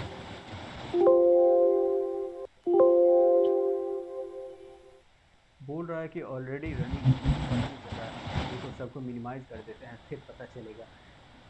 हाँ सॉरी, चलो ठीक है। रिजोल्यूशन को हम फिक्स किए थे, पता नहीं, देखो इसको क्या करना ना, कि हम इसलिए कल इंस्टॉल नहीं करवाए थे कि देखो इसको क्या करना, अगर डेस्कटॉप आइकन बनाना चाहते हो तो बना लो, ऐड ओपन विथ कोड इसको भी कर देना, और add open with code explore directory में ये दोनों को ऑन कर देना। ऐड टू पाथ टिक होना चाहिए, ठीक है, ये टिक होना चाहिए, अगर किसी में नहीं टिक है तो इसको रहने देना, बस इससे ज़्यादा कुछ भी नहीं करना है। इसी के लिए तुम लोगों को वेट करवा दिए थे हम जोक मुख का, पर हमको लगा कि मे भी कुछ नया फंक्शन आया होगा, पर ऐड टू पाथ इम्पोर्टेंट था। टर्बो में क्या हुआ? करें सर, टर्बो में भी से कर सकते हैं। Turbo C++, yes sir. बिल्कुल भी यूज मत करो। टर्बो सी प्लस प्लस 90s के ज़माने का है, 1998 उस टाइम यूज हुआ करता था। उसमें बहुत सारा चीज़ है कि जो आज के टाइम में तुम लोग लिखोगे ना वो नहीं काम करने वाला है। वो यस और सर सर। बहुत सारा ऐसा चीज़ है कि जो तुम गलत लिखते हो, जो अभी के टाइम में गलत हो चुका है। पहले के टाइम में तो चलता था। तुम लोग वॉइड मेन लिखते होगे, अगर कॉलेज में पढ़े होगे तो वॉइड मेन यस। बिल्कुल भी गलत है। वॉइड मेन नहीं होता है, ठीक है। तो अगर वॉइड मेन आवाज नहीं हो रहा। ठीक है, टर्बो सी प्लस प्लस उसको चला देता है, लेकिन वो अब मान्य नहीं है, ठीक है। उसको वैल्यू नहीं कॉलेज दिया में गया, वही उसको पर। हटा दिया गया है। देखो हर एक प्रोग्रामिंग लैंग्वेज का स्टैंडर्ड बनता है, ठीक है, स्टैंडर्ड्स बनता है। तो अभी तो 2020 आ गया है सी सी प्लस प्लस का, सॉरी सी प्लस प्लस का। 2017 के बाद भी आ गया है, शायद 2020 आ गया है या 2022 आया होगा, हमको याद नहीं है लेटेस्ट वाला कौन सा है। लेकिन वही स्टैंडर्ड बनता है, उस हिसाब से कुछ होता है ना, रूल्स चेंज होता है। तुम पुराने वाले रूल्स को यूज़ करते हो तो हो सकता है वो चल जाए, लेकिन होता है ना कि उसको नेग्लेक्ट कर दिया गया कि अब इसको अवॉइड करो कुछ साल तक। हाँ ठीक है, काम कर रहा है, लेकिन फिर क्या होगा कि एकाएक वो बंद कर दिया जाएगा, फिर अच्छा नहीं लगेगा तुम लोगों को कि मेरा कोड काम नहीं कर रहा, हम तो सही लिख रहे हैं। तो पुराने जो टीचर हैं उनको लग रहा है क्या कि हाँ ठीक है, क्योंकि वो देखो रिवाइज नहीं किए हैं, उनको लग रहा है कि मुझे आता है तो ठीक है, वो पढ़ा रहे हैं। ऐसा नहीं है कि वो गलत पढ़ा रहे हैं, उनके टाइम में वही होता था, है ना। यस। लेकिन अब वो चेंज हो चुका है। हम सोचे कि स्टैंडर्ड वही है। नहीं नहीं, बिल्कुल भी नहीं, स्टैंडर्ड चेंज हो गया है। हम वी एस कोड को ओपन करते हैं और साथ ही साथ कोड ब्लॉक इंस्टॉल करते हैं। Sir sorry, C plus plus का अलग अलग वर्जन भी होता है क्या? देखो वर्जन होता ही है ऑब्वियसली, ठीक है। तुम अगर कहीं ब्राउज़र पे कोड सबमिट करने के लिए गए होगे, अगर सीपी करते हो इन केस, अभी तो हम एक्सपेक्ट नहीं करते हैं तुम लोग फर्स्ट ईयर में और सीपी करते होगे, लेकिन वहाँ देखोगे सी प्लस प्लस 11 है, सी प्लस प्लस 14 है, सी प्लस प्लस 14 काफ़ी फेमस है, सी प्लस प्लस 17 आ गया, अब 20 भी आ गया है सी प्लस प्लस। तो हाँ वर्जन है, ये सब तुम्हारा कंपाइलर का वर्जन है, ठीक है।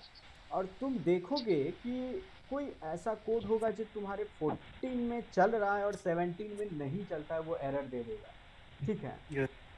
तो हम भी अभी बेसिकली क्या कर रहे हैं कि 14 को ही यूज कर रहे हैं, है ना। तो 17 को यूज नहीं कर रहे हैं ज़्यादातर केस में। लेकिन अब चूंकि नया आ गया है, समय के साथ साथ चेंज करना चाहिए, लेकिन अभी भी C plus plus 14 widely use है। अधिकतर जगह यही है, कुछ कुछ जगह चेंज करके हाँ अब तुम सी प्लस प्लस 17 का भी यूज़ कर सकते हो, कुछ कुछ जगह फंक्शनैलिटी दे दिया गया है, ठीक है। हाँ वर्जन होता है, और वो सब जो वर्जन लिखा रहता है ना वो वर्जन नहीं है, वो स्टैंडर्ड्स है, ठीक है। और वर्जन तुम्हारा कंपाइलर का होगा, ठीक है, कंपाइलर का वर्जन होगा। हम तो यूज़ कर रहे हैं अभी जी प्लस प्लस 8 यूज़ कर रहे हैं। उबंटू में हो सकता है 6 हो लेटेस्ट, वो सब देख लेंगे हम लोग, अभी इतना मत जानकारी लो क्योंकि फिर डर लगने लगेगा लैंग्वेज से। डरना नहीं है। कुछ चैट में मैसेज आ रहा है, हमको लगता है बहुत पहले से आ रहा होगा और हम देखे नहीं है। रुको तो खुद को देखते हैं। कंपाइलर को कोड एडिटर में सेट करना होता है, हाँ ज़रूर सेट करना पड़ता है। क्रोम में डायरेक्ट साइट ओपन करो और कोड लिखो, सही बात है। ये जो भी लिखा है पंकज कुमार सही लिखा है। क्रोम में भी एक वेबसाइट होता है, हम तुमको दिखाएंगे। ऐसे तो IDE1 होता है, बहुत सारा आ गया है साइट जहाँ पे तुम जाके कोड लिख सकते हो, ओके। लेकिन तुमको एक और बताएंगे हम। देखो अगर होता है तो ये चूंकि एक इतना कोडिंग टाइम। सी सर। हाँ कोडिंग सी। हाँ, बहुत सारा वेबसाइट आ गया है ना, वो इंटीग्रेटेड कंपाइलर होता है, वहाँ पे वेबसाइट में ही कंपाइलर बना दिया है, ठीक है। तो बहुत सारा ऐसा ऑप्शन आ गया है। नहीं सर अभी यूज कर रहे हैं। ओके, हाँ हाँ, एक सेकेंड, ये क्या हो रहा है, इतना स्लो कैसे हो गया। तो इसको 4 4 GB रैम दे दिए थे, ठीक है। तत्काल के लिए VS कोड खोलते हैं और देखते हैं कि इसमें क्या क्या हो सकता है। देखो VS कोड जब ओपन होगा तो VS कोड देखो काम कैसे करेगा, तुमको बता दें कि VS कोड ऐसे नहीं काम करेगा। जैसे मान लो तुमको हम बताए थे कि VS कोड को अगर यूज करोगे और उसमें फाइल लिखोगे तो क्या मिस्टेक हो सकता है। जैसे मान लो फाइल हम लिखते हैं, न्यू फाइल किए, इसको सेव कर देते हैं। सबसे पहले क्या मिस्टेक होता है देख लो, Ctrl+S से कीबोर्ड शॉर्टकट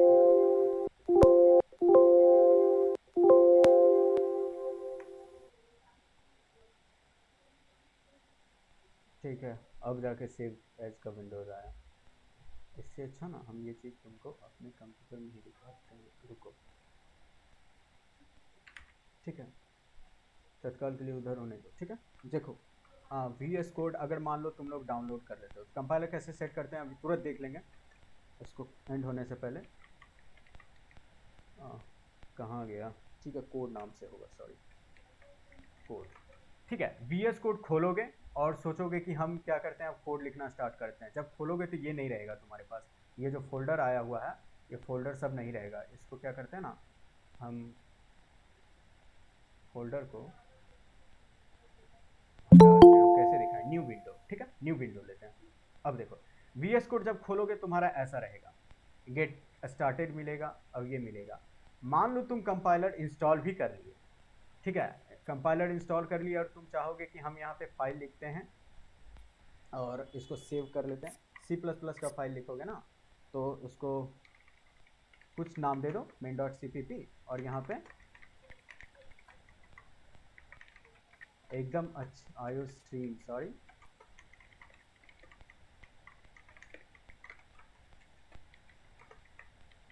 देखो यहीं पे void में नहीं लिखना है। ठीक है, cout हेलो। अगर कंपाइलर इंस्टॉल करने के बाद तुम लोग चला लेते हो VS कोड, इसको सेव कर देते हैं और तुम क्या करोगे कि इसको रन करने जाओगे। ठीक है, रन करोगे और अगर तुम इस बटन का यूज कर रहे हो तो ठीक है, F9 हाँ, तो ये तो बटन वाला काम कर रहा है, लेकिन if in case button use नहीं कर रहे हो, ये बटन नहीं यूज करना है, जनरली ये नहीं रहेगा सबके पास। ठीक है, तो तुम लोग क्या करोगे, टर्मिनल खोल के रन करवाओगे। तो ऐसे फाइल लिखने से क्या हो रहा है ना, सिर्फ तुमको पता है कि ये फाइल है कहाँ पे। VS कोड जब भी काम करेगा कोई फोल्डर के अंदर, तो तुम अभी तो क्या हो रहा है कि आसान है, तुम देखोगे कि रिवील इन फाइल एक्सप्लोरर, तुमको पता चलेगा कि ये इस फोल्डर में है। ठीक है, तो तुम उस फोल्डर में वहां जाके, हालांकि ये ऑटोमेटिक आ गया है, तुम उस फोल्डर में जाके ही करोगे। जैसे मान लो अभी तुम डेस्कटॉप फोल्डर में होते यहाँ पे, तो तुम यहाँ पे अगर लिखते G++ मेन, जो कंपाइल करने के लिए लिखते हैं, तो तुमको पता चलता है कि यहाँ पे एरर है। ठीक है, तो ये सारा एरर हो सकता है, तो इसीलिए हम एक बार और फिर वहां जाके देखते हैं कि ये हुआ कि नहीं। हैच इंक्लूड studio.h करते हैं। हाँ वो करेंगे, टेंशन मत लो, वो सब करेंगे। ठीक है, स्टूडियो ही करेंगे हम लोग, तुम अभी टेंशन मत लो। ठीक है, अभी तो फर्स्ट डे ही है।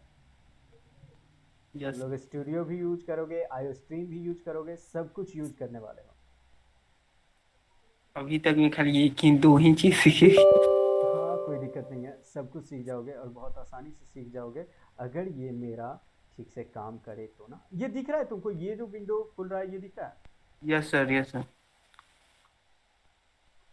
ये वर्चुअल मशीन है। ठीक है, ये मेरा OS के अंदर OS खुला हुआ है, इसी कारण से ये थोड़ा स्लो भी है। ठीक है, और ये सब कैसे करते हैं तुम भी सीखो, तुमको भी बता देंगे कैसे बनाते हैं OS के अंदर OS, ताकि अभी जैसे मान लो ये इसका बेनिफिट क्या हो जाता है ना, कि अगर ये मेरा कुछ भी हो गया, हम कुछ खराब कर दिए इस वाले OS को, ये करप्ट भी हो जाता है मेरा OS, तो मेरा ओरिजिनल कंप्यूटर बचा रहेगा, है ना। तो इसका बहुत सारा बेनिफिट है। अगर तुमको कोई भी चीज़ टेस्ट करना है, इवन अगर जाके हैकिंग पर हो, तो तुम लोग क्या करोगे, हैकिंग पढ़ने वक्त VS कोड में एक OS इंस्टॉल करके उस पर टेस्ट करो, खुद का OS पे जाके हैक करो। तो बहुत ही इसका यूज होता है, और हम लोग इसको भी सीखेंगे लिनक्स वाले क्लास में। ओके, तो कोड ब्लॉक ऐसे ही इंस्टॉल करोगे डाउनलोड होने के बाद। और अब 20 मिनट में हम लोग एंड कर देंगे, क्योंकि 8 बजे से कॉन्टेस्ट है आज। ओके, क्या कर सर? कोडसेप का, तो हमको कॉन्टेस्ट भी देना है, तो तुम लोगों को भी देना होगा।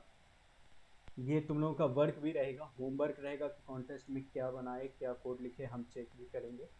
तो अभी तो तुम लोग नहीं दे पाओगे, स्टार्टिंग है चूँकि, पर हम तुमको ज़रूर बोले होंगे कि फाइल में तुम लोग जाके अकाउंट एटलीस्ट बना लो। ठीक है, तो क्या अकाउंट बना?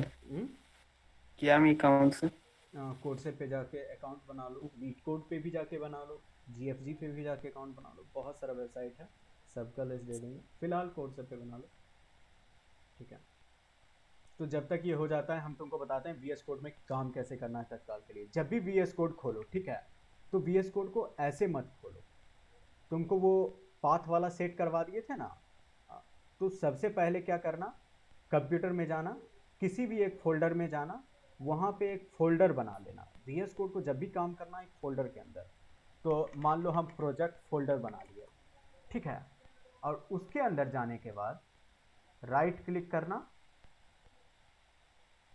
सॉरी इस पे, ठीक है। और यहाँ पे देखते हैं ओपन विथ कोड का ऑप्शन आता है, चलो नहीं आया कोई बात नहीं, क्योंकि हम वो राइट क्लिक वाला ऑप्शन नहीं इनेबल किए थे, यही गलती किए थे जो तुम लोगों को बता दिए कि नहीं करना। तो देखो फोल्डर के अंदर चले जाना, ओके, और यहाँ पे ऊपर में एक बार टैप करने के बाद कोड लिख देना, कोड इंटर, VS कोड खुल गया। और तुम चेक कैसे करोगे, तुम इस पे टैप करो, देखो यहाँ पे ये क्या है, ये लगता है कुछ दूसरा खुल गया क्या, एक सेकेंड, फिर से कोड डॉट, सॉरी कोड और डॉट, कोड के बाद डॉट भी लगाना है, सॉरी। तो कोड और डॉट दोगे तो देखो प्रोजेक्ट फोल्डर आ गया, ये तुम्हारा फोल्डर है, प्रोजेक्ट फोल्डर। तो VS कोड को जब भी खोलना ना प्रोजेक्ट के अंदर, मतलब अपने फोल्डर के अंदर खोलना, नहीं तो तुम क्या करो, यहाँ से भी जाने के बाद ओपन फोल्डर करना, और अपना फोल्डर जाने के बाद उसको सेलेक्ट फोल्डर कर लेना, उसके बाद ही कोड लिखना है, बिना फोल्डर के अंदर कोड नहीं लिखना, वरना वो फोल्डर तुम्हारा मेन फाइल में क्रिएट हो जाएगा जहाँ तुम क्रिएट करना नहीं चाहोगे, क्योंकि वहाँ तुम्हारा बहुत सारा इंपॉर्टेंट फाइल भी होगा, मेन यूज़र फाइल में क्रिएट हो जाता है, कहाँ होगा तुमको दिखाएंगे बाद में। तो कैसे खोलना है, फोल्डर के अंदर जाना है, और उसके बाद जाके उस फोल्डर के ऊपर तुम कोड और डॉट लिख दो। कोड उस एप्लीकेशन का नाम है VS कोड का, और डॉट मतलब करंट फोल्डर होता है, डॉट जब भी होता है करंट फोल्डर होता है, तो कोड और डॉट लिखोगे खुल जाएगा।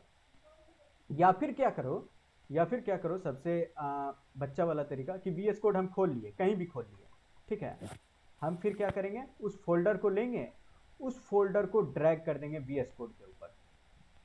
ये सबसे आसान है। अगर तुम कोड डॉट भूल जाते हो, या अगर मैक यूजर हो, कोड डॉट का यूज नहीं कर पा रहे हो, तो क्या करो, उस फोल्डर को लो और VS कोड के ऊपर ड्रैग कर दो, जिस फोल्डर में तुम्हारा फाइल है, यहीं पे तुम अपना फाइल लिखने वाले हो, ठीक है।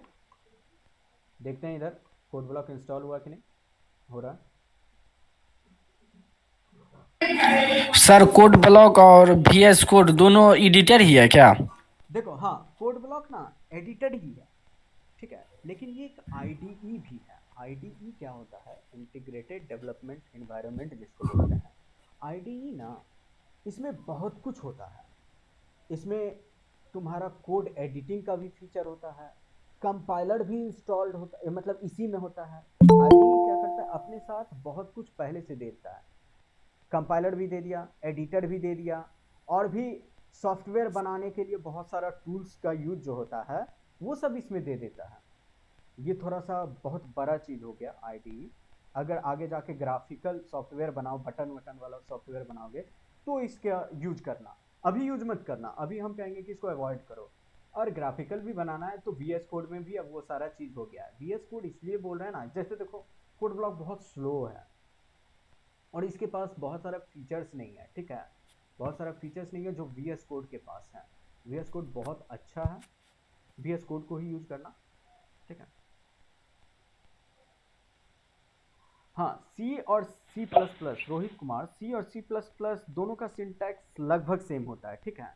कुछ ही ऐसा चीज़ होगा जो डिफरेंट तुमको लगेगा, कुछ कमांड होंगे जो डिफरेंट लगेंगे, लेकिन लगभग C और C++ का सिंटैक्स सेम होता है। कंडीशंस तुमको सेम मिलेंगे, लूप सेम मिलेंगे, सब कुछ सेम मिलने वाले हैं, ओके। तो देखो, और ठीक है, अगर कोई मेरा चैनल नेम पूछ रहा है तो अभी तो उस पर कोई भी वीडियो नहीं डाले, हालांकि वो चैनल हम बनाए थे बहुत पहले ही, लेकिन हम वीडियोस नहीं डाले हैं उस पर एक भी, लेकिन आज डाल देंगे। youtube.com पे जाने के बाद / दे के @CISSCO लिख दो, खुल जाएगा। ओके, ये है मेरा चैनल और इसी पे डाल देंगे, बाद में नेम चेंज कर देंगे अगर कुछ लगा कि हाँ ये अच्छा हो जाए तो फिर देखेंगे, नेम चेंज करेंगे। फिलहाल के लिए हमको कुछ नेम सूझ नहीं रहा है, तो जो मेरा गूगल अकाउंट का नेम है तो उसी को यूज़ कर रहे हैं। ठीक है, @CI++CO। ओके, इसको तो डेव सी प्लस प्लस कैसा है? डेव सी प्लस प्लस भी कोड ब्लॉक जैसा ही है। हमको तो मेरे ख्याल से डेव सी प्लस प्लस से ज़्यादा अच्छा कोड ब्लॉक लगता है। और तुम सोच ही सकते हो हम कोड ब्लॉक को कह रहे हैं छोड़ देने के लिए, तो डेव सी प्लस प्लस के बारे में क्या ही कहेंगे। तो मत यूज करो उसे, बिल्कुल भी मत यूज करो। सिर्फ VS कोड पे फोकस करो। आगे जाके हम तुमको एक बेस्ट और बेटर ऑप्शन बताएंगे, विम। तुम बहुतों के मुंह से सुने भी होगे, हो सकता है अगर कहीं किसी लोग को अगर देखे होगे यूज करते हुए इंटरनेट पे कोई वीडियोस वगैरह में, तो विम बहुत ज़्यादा बेस्ट है, लेकिन अभी हम लोग उसमें नहीं जाएंगे, बहुत दिक्कत हो जाएगा। ठीक है, तो कोड ब्लॉक इंस्टॉल हो गया है। एक बार इसको खोल के देख ही लेते हैं इसमें करना कैसे है। तो देखो, कोड ब्लॉक में कंपाइलर पहले से ही आ जाता है और तुमको बताए ही थे, जब तक ये ओपन होता है हम तुमको बताते हैं कंपाइलर कहाँ मिलेगा तुमको। कोड ब्लॉक जब इंस्टॉल हो जाए उसके बाद तुमको कंपाइलर मिलेगा। सबसे पहले तो तुम अपना फाइल एक्सप्लोरर खोल लो, ठीक है, जिसको दिस PC बोलते हो। क्लास काफ़ी लंबा हो जाना रहा है, 7:30 में एंड कर देंगे और देखते हैं, डाउनलोड करवा देंगे एंड्रॉयड वाले के लिए फाइल। ओके, अगर ये काम करे सही से तो कोई बात नहीं, इसको दोबारा बना लेंगे हम, जिसको थोड़ा सा ज़्यादा रैम दे देंगे फास्ट होने के लिए। अभी आज इसी को झेलो थोड़ा सा, नेक्स्ट क्लास में बेटर हो जाएगा सब कुछ। इसको सर अभी आप कहाँ होंगे? कहाँ हैं हम? फिलहाल पटना में हैं। तो पटना का? पटना में ही हैं। अभी मेरा जॉब नहीं हुआ है, बिल्कुल भी नहीं हुआ है, कोशिश कर रहे हैं, देखो हो जाता है तो। पर टेंशन मत लो, अगर ये मन में आ रहा है कि why I should learn from failure, तो ऐसा नहीं है।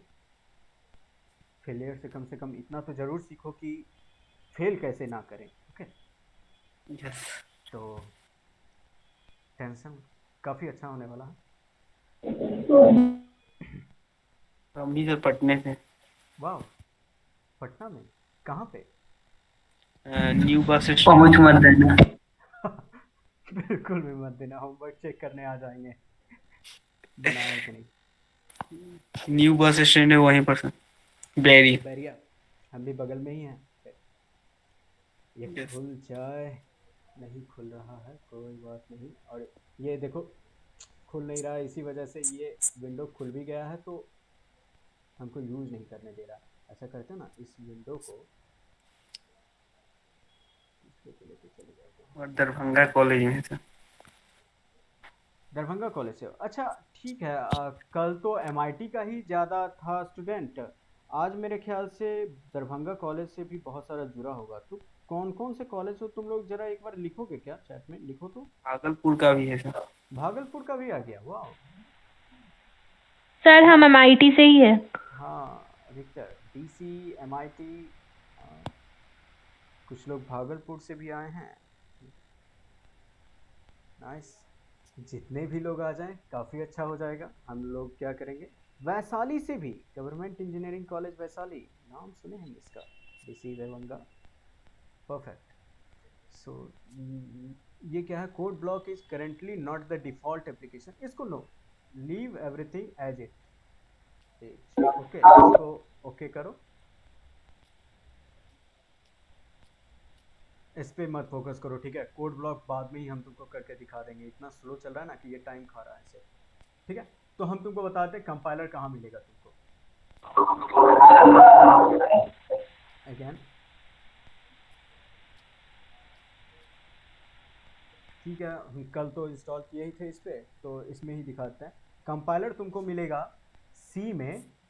जब तुम अपने सी वाले में जाओगे तो प्रोग्राम फाइल्स में जाना, कोड ब्लॉक इंस्टॉल करोगे तो ये रहा तुम्हारा कंपाइलर। एक बार इसको देख लो, वीडियोस में देख लेना अगर दोबारा करना होगा तो। ये रहेगा तुम्हारा कंपाइलर, ठीक है। फिर इस कंपाइलर को तुम सिर्फ कोड ब्लॉक में ही यूज कर सकते हो, ओके। इस कंपाइलर को सिर्फ कोड ब्लॉक में यूज कर सकते हो क्योंकि ये कोड ब्लॉक का कंपाइलर है। अभी अगर तुम इसको कोड ब्लॉक इंस्टॉल करोगे तो VS कोड में नहीं यूज कर पाओगे। VS कोड में या फिर कहीं भी कंप्यूटर में यूज करने के लिए तुमको क्या करना होगा, इसको इन्वायरमेंट वेरिएबल में डालना होगा, ठीक है। तो उसके लिए क्या करना, बिन के अंदर जाने के बाद इसको कॉपी कर लो, यहाँ पे टैप करना, ये एड्रेस बार जो है इस पर डबल टैप करो। नहीं हो रहा, ठीक है कोई बात नहीं, इसको पूरा सेलेक्ट कर लिया, कॉपी कर लिए और इन्वायरमेंट वेरिएबल लिखो ENVI, ठीक है। फिर यहाँ पे इन्वायरमेंट वेरिएबल में जाना, कल भी ये बताए थे। पाथ में जाने के बाद एडिट करना और न्यू करके पेस्ट कर देना, ओके। पेस्ट कर देना, ओके कर देना, यहाँ भी ओके, यहाँ भी ओके, यहाँ भी ओके, ठीक है। फिलहाल हम उसको हटा रहे हैं क्योंकि मेरे पास ऑलरेडी बना हुआ है, तो हम इसको डिलीट कर देते हैं। इन्वायरमेंट वेरिएबल से क्या होता है ना कि तुम किसी एक ही जगह उस चीज़ को यूज नहीं करोगे, तुम कहीं भी पूरे कंप्यूटर में कहीं भी यूज कर सकते हो। ऐसे अभी सिर्फ कोड ब्लॉक ही इस फाइल का, इस प्रोग्राम का, जितना भी G++, GCC है ना, इस सब का, ये सब प्रोग्राम ही है, ये सब तुम्हारा प्रोग्राम है, ठीक है। इस पर देखो, डबल क्लिक करते हैं, क्या होता है, तुमको दिखा नहीं क्योंकि वो स्क्रीन आया और ब्लिंक होके चला गया, थोड़ा फास्ट है, ठीक है। तो ये सब तुम्हारा कंपाइलर प्रोग्राम है, ठीक है। तो ये सब प्रोग्राम ही है, इस सब एग्जीक्यूटेबल फाइल है, ठीक है। तो इसको अभी कोड ब्लॉक में यूज कर, लेकिन जैसे ही इन्वायरमेंट वेरिएबल में डाले तुम कहीं से भी यूज कर सकते हो। फिर VS कोड खोलोगे, उसके टर्मिनल से भी यूज कर लोगे। VS कोड खोलोगे और इसका टर्मिनल जब खोलोगे तुम तो यहाँ पे भी उसको यूज कर सकते हो। देखो जैसे ही हम GCC लिखेंगे वो पहचान लेगा, या GCC-V लिखेंगे वर्जन चेक करने के लिए, वो पहचान लेगा। देखो GCC वर्जन 8 यूज कर रहे हैं, ठीक है। या फिर G++-V लिखेंगे, G++ भी GCC के साथ ही आता है, ठीक है। इसको बोलते हैं GNU कंपाइलर कलेक्शन। हाँ, C++ ही सिखाएंगे रोहित, और सिर्फ C++ नहीं सिखाने वाले हैं, और भी सिखाने वाले हैं। अगर तुमको लिंक मिला होगा, ग्रुप में हो तो डिस्क्रिप्शन में देखना, वेबसाइट का लिंक होगा, उसमें तुमको मिल जाएगा कि बेसिकली हम लोग क्या कवर करने वाले हैं।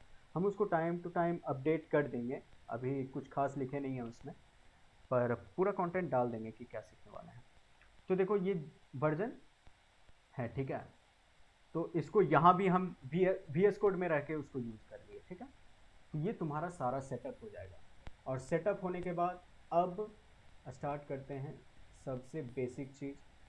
3 बार तुम लोगों को दिखा चुके हैं, फिर से एक बार देख लो। ये प्रोग्राम एटलीस्ट सब लिख के रखना, जितना बार लिख लो उतना फ़ायदा है, याद कर लेना। ये हो गया तुम्हारा name space std int main, हमेशा याद रहे इंट मेन, ठीक है। और सी आउट, और कोई सोच रहा है अगर सी में नहीं लिख रहे हैं तो कोई दिक्कत नहीं है, अभी सी में भी लिखने वाले हैं, हेलो वर्ल्ड \n। ये हो गया। रिटर्न 0 अगर देने का मन है तो दो, नहीं देने का मन है तो मत दो। और ये हो गया तुम्हारा, और ये अब लिख रहे हैं सी के लिए, ठीक है। एक और फाइल क्रिएट कर रहे हैं और इसको हम लिख देते हैं test.c। CPP C++ का फाइल है, ओके, और C का फाइल है, ठीक है। तो इसमें क्या होता है ना, इसमें IO स्ट्रीम नहीं होता है, इसमें stdio होता है। stdio ये क्या होता है, क्यों यूज किया जाता है, वो सब बाद में देखेंगे। और इसमें क्या लिखेंगे फिर, इंट मेन, और इसमें यूज करेंगे printf, और इसके अंदर हेलो वर्ल्ड \n, ओके, और रिटर्न 0। ये हो गया सी का फाइल। तुमको कंपाइल कैसे करना है कंपाइल करने के लिए टर्मिनल में जाना है, न्यू टर्मिनल खोलना है, ठीक है। इस बटन का यूज मत करना, अगर कोई इसको इनेबल किए हुए है तो यूज मत करना, हमेशा टर्मिनल का यूज करना सीखो। टर्मिनल का यूज से फ़ायदा होगा क्योंकि वो बटन इंटरैक्टिव नहीं है, कुछ एरर होता है तो वो दिक्कत दे देगा, तुम समझ नहीं पाओगे क्या है। जीसीसी से देखो, जीसीसी ये तुम्हारा कंपाइलर का नाम है, इससे तुम सी को, ठीक है, सी वाले फाइल को रन करवाओगे। तो सी वाले फाइल का नाम है test.c जी प्लस प्लस, सॉरी अभी जी प्लस प्लस नहीं करते हैं। अब जब देखो जैसे ही हम रन करवाए इसको, देखो अभी डिलीट करते हैं हम, a.exe को डिलीट करते हैं, ओके। अभी देखो जैसे ही हम रन करवाएंगे क्या होगा, वहां देखना a.exe आ जाएगा, आ गया। तो ये a.exe जो आया ना उसी को रन करवाओ, a.exe नाम दो हेलो वर्ल्ड, ठीक है। ये तुम्हारा पहले फाइल को कंपाइल किए, फिर उस फाइल को रन किए, समझ रहे हो। और C++ वाले को कैसे रन करवाएंगे, तो C++ का कंपाइलर का नाम लिखेंगे G++, उसका फाइल का नाम क्या है main.cpp, ठीक है। हम क्या करते हैं इसको फिर से डिलीट करते हैं। देखो हर बार a.exe नाम का ही फाइल बनेगा, जब भी कंपाइल करवाओगे तो a.exe नाम का ही फाइल बनेगा। उसको डिलीट किए, देखो फिर से कंपाइल किए, C++ को भी कंपाइल किए तो a.exe ही बना, a.exe लिखो हेलो वर्ल्ड, या फिर तुम ए भी लिख सकते हो, ठीक है। इस तरह से रन करवाएंगे हम लोग, समझ रहे हो। किसी को कोई दिक्कत? कितने No, मंथ sir. का कोर्स है? देखो कोर्स मेरे ख्याल से 2 मंथ तक फिनिश हो जाएगा, ठीक है। अगर तुम लोग Only कंटिन्यू 3 प्रैक्टिस करो, पहले भी फिनिश हो सकता है, ठीक है। 2 only मंथ 6 एटलीस्ट लग जाना चाहिए मेरे ख्याल से। अगर ये 1.5 घंटा मेंटेन रखें तो 2 मंथ लग जाना चाहिए। देखो 1.5 घंटा नहीं होगा मेरे ख्याल से, क्लास 1 घंटा इनफ हो जाएगा, लेकिन अभी 1.5 घंटा इसलिए लग रहा है क्योंकि अभी सेटअप है ना, तो इस समय टाइम जा रहा है, इसलिए अभी कुछ क्लासेस 1.5 घंटे का हो रहा है, लेकिन मेरे ख्याल से नेक्स्ट क्लास से इम्प्रूव हो जाएगा ये टाइम, ठीक है। तो इन्वायरमेंट वेरिएबल सेट करना सीख गए, कंपाइलर कहाँ मिलेगा वो भी सीख गए, इंस्टॉल कर लोगे ऐसे, ठीक है। एक बार अगर किसी के पास एंड्रॉयड है तो वो देख लो, ठीक है। मेरे ख्याल से अब एंड कर देंगे, हो ही गया है, लेकिन अगर एंड्रॉयड यूज़र हो तो उसको चेक कर लो,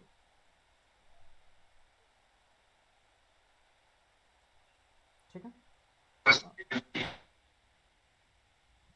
एक सेकेंड,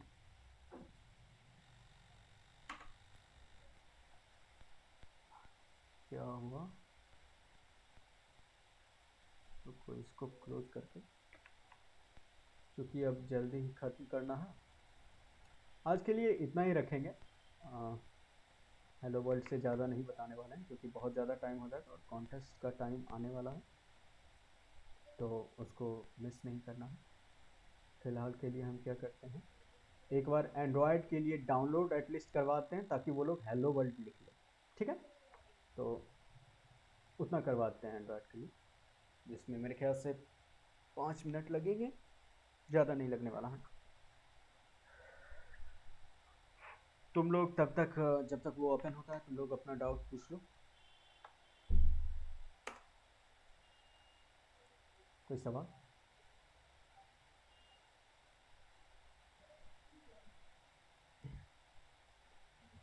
हेलो, Yes, sir. कोई डाउट है तुम लोगों को अभी तक? No, sir. अभी तो ज़्यादा पढ़े नहीं। हाँ सही बात है, अभी तो कुछ पढ़ा ही नहीं है तो डाउट कहाँ से होगा। तो नेक्स्ट क्लास से डाउट होना शुरू हो जाएगा जब हम लोग, ऐरे पढ़ रहे हैं। हाँ तुम लोग कॉलेज में पढ़े ही होगे, लेकिन मेन यहाँ पे फ़ायदा तुम लोगों को क्या होने वाला है ना, प्रैक्टिस होगा, कम्युनिटी मिलेगा जिसमें तुम लोग फ़ायदा होगा, और ये दिख जाएगा तुम लोगों को, 3-4 क्लास करोगे उसके बाद दिखने लगेगा। और हाँ, हम ये कह सकते हैं कि तुम लोगों को प्रोग्रामिंग में काफ़ी मज़ा आएगा। हमको तो आता है, बहुत मज़ा आता है। एक चैट आया है, हम लोग कोड ब्लॉक के बिना कोडिंग नहीं कर सकते हैं, ओनली वीएस कोड से। हाँ, ओनली वीएस कोड से ही करेंगे, कोड ब्लॉक का ज़रूरत बिल्कुल भी नहीं होगा। हम कोड ब्लॉक इसलिए डाउनलोड करवाए क्योंकि उससे हम लोगों को कंपाइलर वाला फाइल लेना था। ठीक है, हम नेक्स्ट क्लास में तुमको बताएंगे कि कोड ब्लॉक को अनइंस्टॉल कर देना। ठीक है, कंपाइलर वाला फाइल को ना कॉपी करके दूसरे जगह, अभी मत अनइंस्टॉल करना। अभी अनइंस्टॉल करोगे तो क्या हो जाएगा कि वो तुम्हारा कंपाइलर भी डिलीट हो जाएगा। तो अभी मत अनइंस्टॉल करना, ठीक है। तो तुमको बताएंगे कोड ब्लॉक का यूज बिल्कुल भी नहीं पड़ेगा, सिर्फ वीएस कोड से यूज करेंगे, लेकिन कंपाइलर इंस्टॉल नहीं करेंगे ना। देखो वीएस कोड सिर्फ एडिटर है, कोड ब्लॉक तो आईडीई है, इसीलिए उसके साथ कंपाइलर आ गया था। लेकिन वीएस कोड सिर्फ एडिटर है ना, उसमें सिर्फ लिख सकते हो, वो कंपाइल करना नहीं जानता। कंपाइल करना सिर्फ जीसीसी और जी प्लस प्लस जानता है। इसीलिए उसको हम क्या किए, कोड ब्लॉक को इंस्टॉल करके वहाँ से बता दिया कि देखो भाई मेरा कंपाइलर वहाँ रखा हुआ है, उसको यूज करना है हमको। ठीक है, तो देखो एंड्रॉयड यूजर जो भी है वो टर्मक्स गिटहब लिखो, लिंक भेज देंगे, इसको डाउनलोड कर लेना। और ये क्या हो रहा है, क्या मेरा एंड्रॉयड कनेक्टेड नहीं है? एक सेकंड देख लेते हैं, होना तो चाहिए।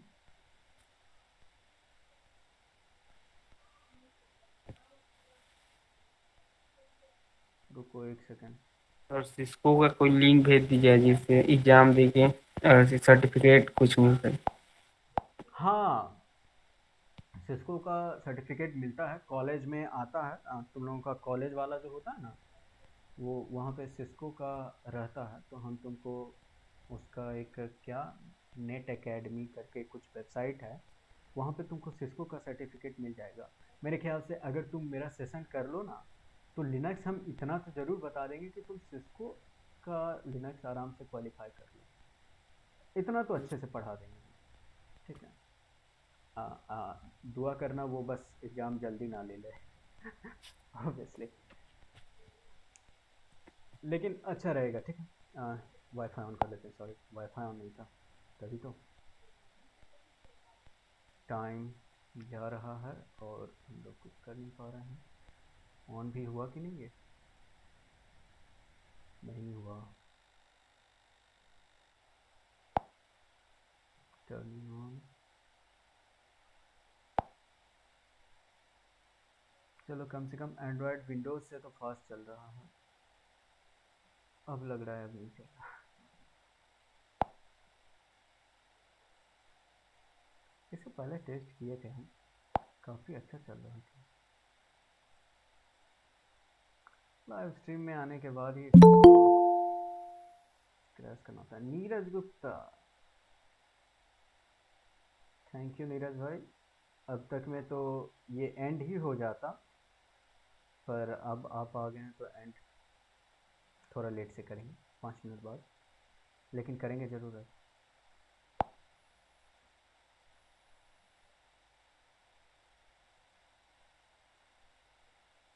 लग रहा है इसका खुलने का मन नहीं है।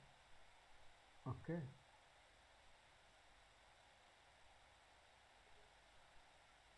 ठीक है, तो ऐसा करते हैं, एंड्रॉयड के लिए भी नेक्स्ट क्लास में इंस्टॉल कर देते हैं। ठीक है, इसको एंड कर देते हैं अभी, क्योंकि ये टाइम ले लेगा तत्काल के लिए। अगर कोई बच रहा है, हाँ, नेट एकेड, ये जो भेजा है पंकज कुमार, सही बात है, नेट एकेड, यहाँ पे तुमको सिस्को रिलेटेड कोर्सेज मिल जाएंगे, कुछ फ्री होंगे।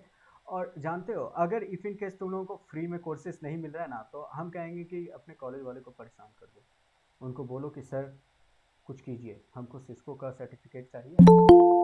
मेरे ख्याल से दरभंगा में जो था ना, हम लोगों को तो मिलता था। सिस्को का कोऑर्डिनेटर होता है एक कॉलेज में, कोई ना कोई, उनसे बात करना, पता करना कि कॉलेज में कौन है तुम्हारे सिस्को के कोऑर्डिनेटर। तो कुछ होता है, कुछ लिंक वगैरह होता होगा जो कोर्सेस करवा देते हैं और सर्टिफिकेट भी मिल जाता है। तो देखना, ऐसा फैसिलिटी अगर तुम लोगों को मिल रहा है तो ज़रूर उठाना वो फ़ायदा, क्योंकि अगर सिस्को का करोगे ना तो फ़ायदा होता है। इवन वो तुम्हारा जॉब भी लग जाएगा। अगर उसका अच्छा परफॉर्मेंस दोगे, इंटरव्यूज़ वगैरह दोगे तो जॉब लग जाएगा उसमें। हाँ ठीक है, हम लिंक भेज देंगे। ये नहीं हो रहा है, ठीक है, एंड्रॉयड ठीक से काम नहीं कर रहा, हम इसको चेक कर लेंगे। अब इसको एंड कर देते हैं, ठीक है, काफ़ी वक्त हो रहा है। मिलते हैं फिर। अब देखो क्लासेस मेरे ख्याल से कल नहीं लेने वाले हैं, हो सकता है फ्राइडे को लें या फिर सैटरडे को लें, ठीक है। तो या फिर फ्राइडे को ले लेंगे इसके कल को छोड़ के, ठीक है, कल थर्सडे एक दिन गैप रखेंगे। तब तक तुम लोगों को क्या करना है, बस जाओ हेलो वर्ल्ड को रट लो, अच्छे से रट लो। अभी के लिए सी प्लस प्लस वाला भी और सी वाला भी दोनों रट लेना, या फिर सी वाला भी रटोगे तो कोई दिक्कत नहीं है, लेकिन उसे रट लो। नेक्स्ट क्लास में आएंगे तो उसको लाइन बाय लाइन स्टडी करेंगे कि उसको लिखा क्यों जाता है, उसका यूज क्या है, और नहीं लिखेंगे तो क्या होगा, हम लोग उसको नहीं लिख के भी चेक करेंगे, ठीक है। तो देखेंगे, एंजॉय करो। एंड करते हैं meeting, bye bye. Next day आना तुम लोग, चलो बाय।